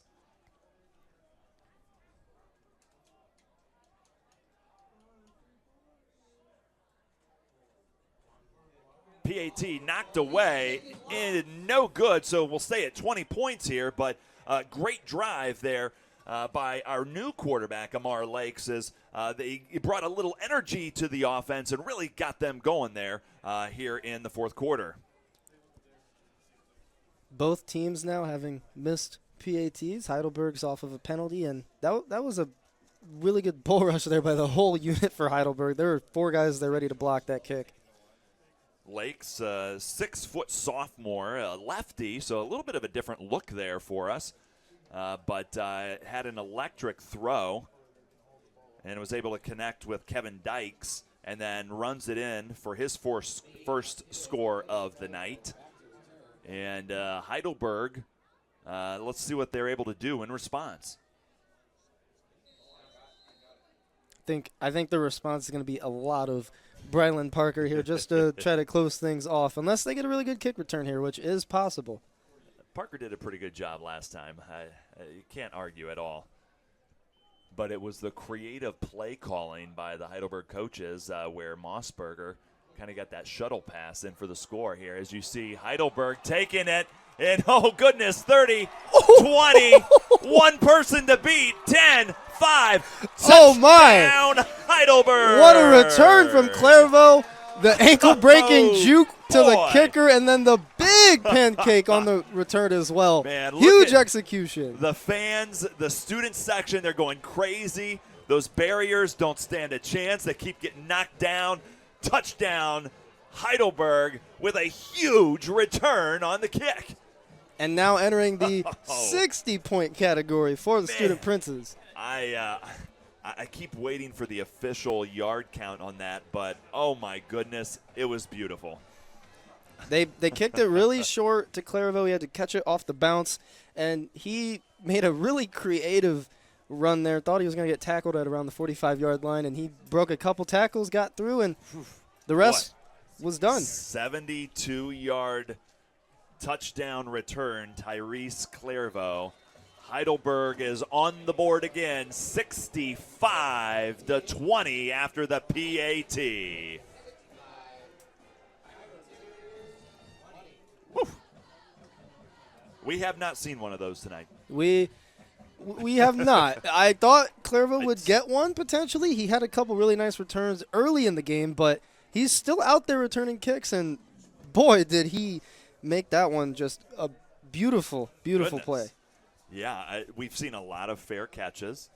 We have not seen a kickoff return tonight, so we're seeing a little bit of everything. I was about to say we're seeing it all. We're seeing it all. And I mean, we're kind of getting to the point here where I'm wondering what is the school record for most points in a game? I'm curious how close we are. See if you can find that for me. I mean, 65 points.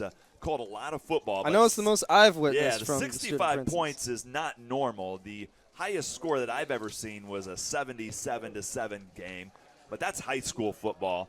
I'm talking about college, Heidelberg University. I'm wondering what that one would be, and how long it's been since we've had this many points by a team. So this is a good night. It's a good way to start the season. So 3:12 left in tonight. Fair catch on this one. Nobody's going to try to run it. So it looks like the school record, this came in 2003. It might be 68 points is the school record. The last time they were this high, 2003. So it's in this. Oh, 105. Yeah, okay. School record's 105. We're not going to get there. Never mind. I don't think we're going to get there. All right, forget that one. Never mind. Let's toss that one out. We're not Wrong category. It's not going to happen. All right. We might get 105 total, but no, we're not going to get that. We might get 105, all right. So combined penalties and penalty yards. Yeah, 2003 was the last time we had 60 points. They scored 68, which is also pretty cool there. But 105, how long has that record stood? Forever? That is a crazy high number here. We're asking lots of questions. That's video game stuff. That is video game stuff. Madden football can't even rack up that many points. I've tried. I can't do it. All right. I hit 100 a couple times on college football. It's possible, but not usually in this fashion. Okay, so we're looking here, and Heidelberg scored 72 points in 2014. So that might be a recent modern-day record. Modern-day record, since we've had cameras, phones and stuff. Since they've worn helmets, I don't know. It could be any number of things. Yeah, 105 points came in 1899 versus Bellevue, and we're going to add to that total here as you've got, the scoring is not over. This is crazy. It is not over as Kevin Dykes just took it to the house. Another big play from Dykes. He breaks Touchdown. a tackle, and from there he just runs down the sideline. So Heidelberg, I can't get off of this. So Heidelberg scored 105 points in 1899 versus Bellevue. Bellevue doesn't even have a college anymore. 81 points against Bluffton was the largest point total against a collegiate opponent. So what, are they beating up on high schoolers in 1899? I think a lot of schools were doing. Oh my goodness, man! Hey, relive the glory days. Come out and play Heidelberg University. Wow. Okay. All right. A lot of points here, but Hiram just scored. And the PAT is low, but it's in there. So it's now 65-27 in the score fest that we've got going on here. So it's, wow, a lot of points. We're getting there. Heidelberg, you never know. They might get the 70 here. Maybe Clairvaux runs another one back. You never know. But there's a lot of 1, 2, 3 play touchdown scoring drives here in the waning moments of the game. We're still not to the 2-minute warning. Look, Trey, I did not have what's the highest point total in Heidelberg history on my bingo card tonight. I just didn't have it. Neither did I. Yeah, you got to file this away, and you want to say, hey, I was there, okay? And the best seat in the house, the press box. Oh, no doubt. You know what? I think we could legitimately request that this gets in the program next week, or I guess in a couple weeks, because we are traveling. We're traveling to Ohio Northern, right? Or they're coming here? At Ohio Northern. It's at Ohio Northern. That's what I thought. So we got to wait a couple weeks. I think we need to put in a request. That it should be part of the remember last time that happened, and we can say, yes, we do. Where were you when? I was standing here watching it happen. That's when. All right. Well, hey, Heidelberg gets another return, and, up to the 35-yard line. We've got 2 minutes, 14 seconds here. And a flag. And there's our a flag. favorite. All right. Man, goodness gracious. It's a lot going on here. It was Corbin Haley with the return, by the way. Flag.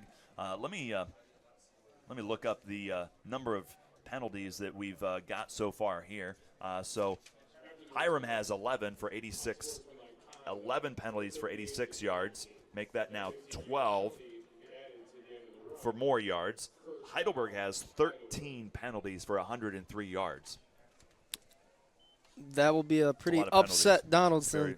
That's a lot as of penalties. the week continues on, moving into next week, he, as any coach would, despises penalties. So that is an area that I'm kind of surprised Heidelberg has struggled in today. I hate to ask the question, what's the record number of penalties in a night? I don't know if we've got that information. but we're getting there. We're getting there.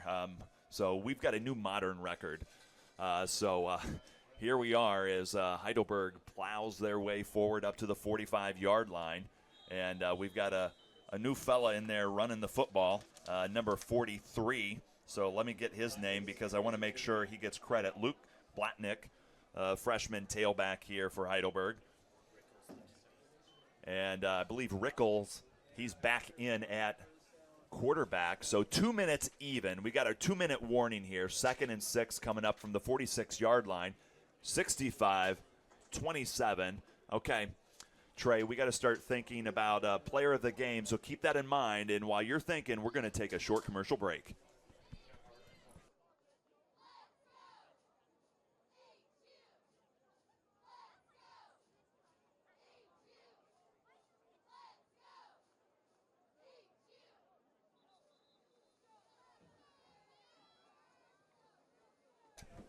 You're watching Heidelberg football here at Heinemann Stadium from Heidelberg University. 2 minutes left in tonight's record-breaking contest, and Heidelberg has a 65-27 lead over Hiram. All right, here we go. I believe it's going to be Blatnick again who's going to get the carry off to the right side, and that'll bring up 3rd down for the Student Princes. While Heidelberg has had a pretty, I'd say, transcendent night, scoring the ball in every facet, Hiram has over 400 passing yards in this game as well. So they've been very efficient in the passing game. That is sneaky. I got to be honest. You look at the scoreboard, and you wouldn't think they had 400 receiving yards. That is a crazy number. Heidelberg only has 213. That's a good catch right there. But they've added 284 on the ground, so all right, it balances out. It balances out. There we go. Just 15 rushing yards for Hiram in this game. Blatnick off to the left side, powers his way forward. 1st down for Heidelberg as they keep those chains a-moving.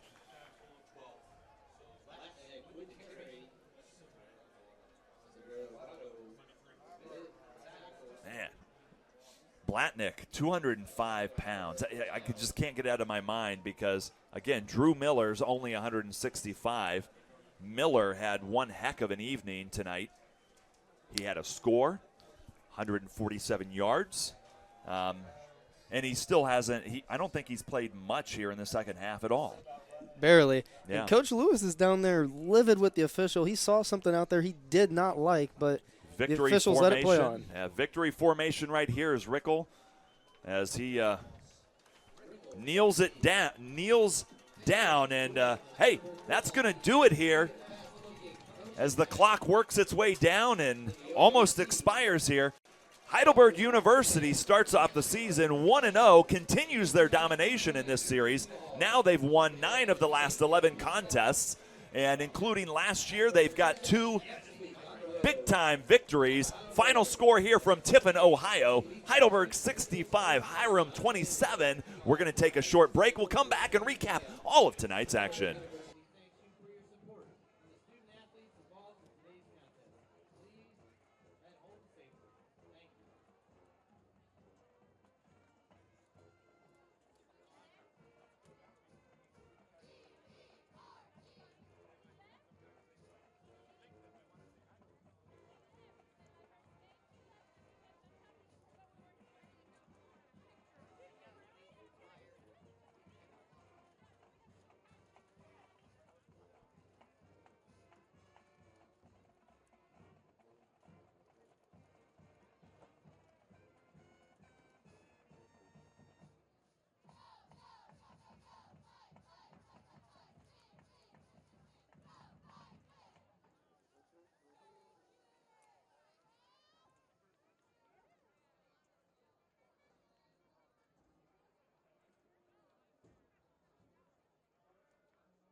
You're watching Heidelberg football here, and the Student Princes walk away with a very impressive victory over the Hiram Terriers, 65-27. And we're talking about some of those big things, but let's do a quick review. Then we're going to take a break, look at our standouts, because we have to pick a player of the game. So I'm going to put you on ice, Trey, because you've got a big decision. You've got a really important thing to share with our fans. So make sure you get it. Get it right here. There's a lot of great choices. So let's go back to the first quarter, when it was 0-0. But Heidelberg started the game off with a 9-play, 58-yard drive that was capped off by Drew Miller. 8-yard touchdown run, 7-0 Heidelberg. And then the defense kicked in here, and they were able to get a strip sack of Tejeda. Fumble was recovered by Heidelberg. Touchdown, and that all took like 48 seconds. Still in the first quarter, all right, after a 5-play, 16-yard run, Ty Poorman punched it in from 1 yard out. It is now 20-0 for Heidelberg University. Ramsdale, his PAT was good, all right. And then following all of that at the beginning of the second quarter, Heidelberg went on an 8-play, 47-yard drive that lasted about 3 minutes and 29 seconds. Of course, you might have guessed, Ty Poorman rushed again, his second rushing touchdown of the evening from 6 yards out. Heidelberg extends their lead 27-0. And then it was just minutes later, Heidelberg took another 3-and-out and converted a 10-play, 43-yard drive. And it was another touchdown, or rather, it was a 39-yard field goal by Ethan Ramsdale, and that gave Heidelberg a 30-0 lead. And then right before halftime, Hiram would not be denied as Tejeda threw a nice pass to Jamal Van Erven for a 27-yard touchdown, capping off a 10-play, 75-yard drive. And then we come back, and third quarter did not disappoint. Ty Poorman gets another touchdown, this time passing it to Dimitri Peters, and that's 36-7. Ty Poorman, you might have heard his name before, all right? He gets another passing touchdown. This time it's to his brother Cole Poorman, 4-yard touchdown after an 89-yard drive, 43-7 Heidelberg. And then Tejeda, he's able to get back into it, connects with his leading receiver on the night, freshman Devin Tufts. He gets a 35-yard touchdown, 44-14. But Ty Poorman gets his third rushing touchdown of the night at the beginning of the fourth quarter from 9 yards out, caps off a 59-yard play, drive, 51-14. And then Arledge passes to Mossberger, touchdown Heidelberg. And then you've got Amar Lakes comes in for Hiram. He gets a touchdown toss and run. And then it's going to be Levine. He gets he kicks it off, and it's going to be Clairvaux with an official 69-yard touchdown return. So Heidelberg scores again. And then, of course, Amar Lakes, he gets his second touchdown pass there to Kevin Dykes, 65-27. Woo! All of that is to say that it was an exciting night. They had one heck of a football game. So, all right, I'm going to make you hold your tongue. I know this is hard because you're ready to go. You heard all of that, and you're like, oh, boy. All right, so we're going to take a short break. We're going to come right back here in a moment, and we're going to have our highlights, like our key players, and then our player of the game.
Welcome back to Heidelberg Stadium in Tiffin, Ohio, as the Heidelberg University Student Princes start off 1-0 this season as they hosted Hiram, and they got a 65-27 victory in a high-scoring affair tonight. Hiram walked away with 417 total yards on offense, but guess what? Heidelberg had more. They had 504 total yards on offense, and you heard right before the break all that went on throughout this game, a lot of high-scoring action. So I turn it over to you, Trey. Let's start looking at some of these individual leaders and figure out who gets our player of the game designation. Before I get started on that, I would like to say that a combined 141 plays, 921 combined yards between the two teams offensively, and 25 penalties. We had 204 combined penalty yards as well. Yeesh. So that is something. But wow. Looking at some of these individual stats, Drew Miller, the big day on the ground, almost all in the first half, 19 carries, 147 yards, 1 touchdown, the longest 65. That is good for near 8 yards per carry average. Brylan Parker got in that last 2 drives, 6 carries, 48 yards. Ty Portman, 3 rushing touchdowns alongside the 41 net average, 9 carries. That's among 9 other Heidelberg players who got rushing attempts. But on the passing side of things, Portman added 177, 2 touchdowns as well, along a 26. Arledge also had 2 completions for 21 yards and a touchdown. Leading receiver, Dimitri Peters, 3 catches, 53 yards and a touchdown. Portman also, Cole Portman, I should say, with a receiving touchdown. Heidelberg never punts in this game. They're 8-9 in red zone scores for Hiram. They had over 400 passing yards, 278 from Tejeda, 124 from Lakes. They threw for 3 touchdowns. Tufts, 102, 7 catches and a touchdown. Kevin Dykes, the 2 catches for 124 yards with a touchdown. And finally, Clairvaux gets a kick return touchdown. Chris Williams gets a defensive scoop and score touchdown. This game had everything. Yeah. And to wrap all that up, I'd like to say player of the game. Drum roll, please. I'm going to give it to Drew Miller. Ooh, there we go. He was consistent from start to finish. The 147 yards is a legit 147 yards. I mean, he earned every single yard. And Portman did have 5 touchdowns combined, made it a tough decision, but they got going because of Drew Miller. Absolutely. And that's why that first half was so dominant. And that goes back to your keys to the game right at the beginning. Establish the run. Drew Miller helped establish that. 147 yards strong, 1 touchdown. He's our player of the game. All right, so we want to thank you for tuning into our broadcast tonight on behalf of the entire Heidelberg University athletic staff, our production crew, Trey Hastings and myself, Dominic Helmstetter. Thank you for tuning in, and we can't wait to see you next time.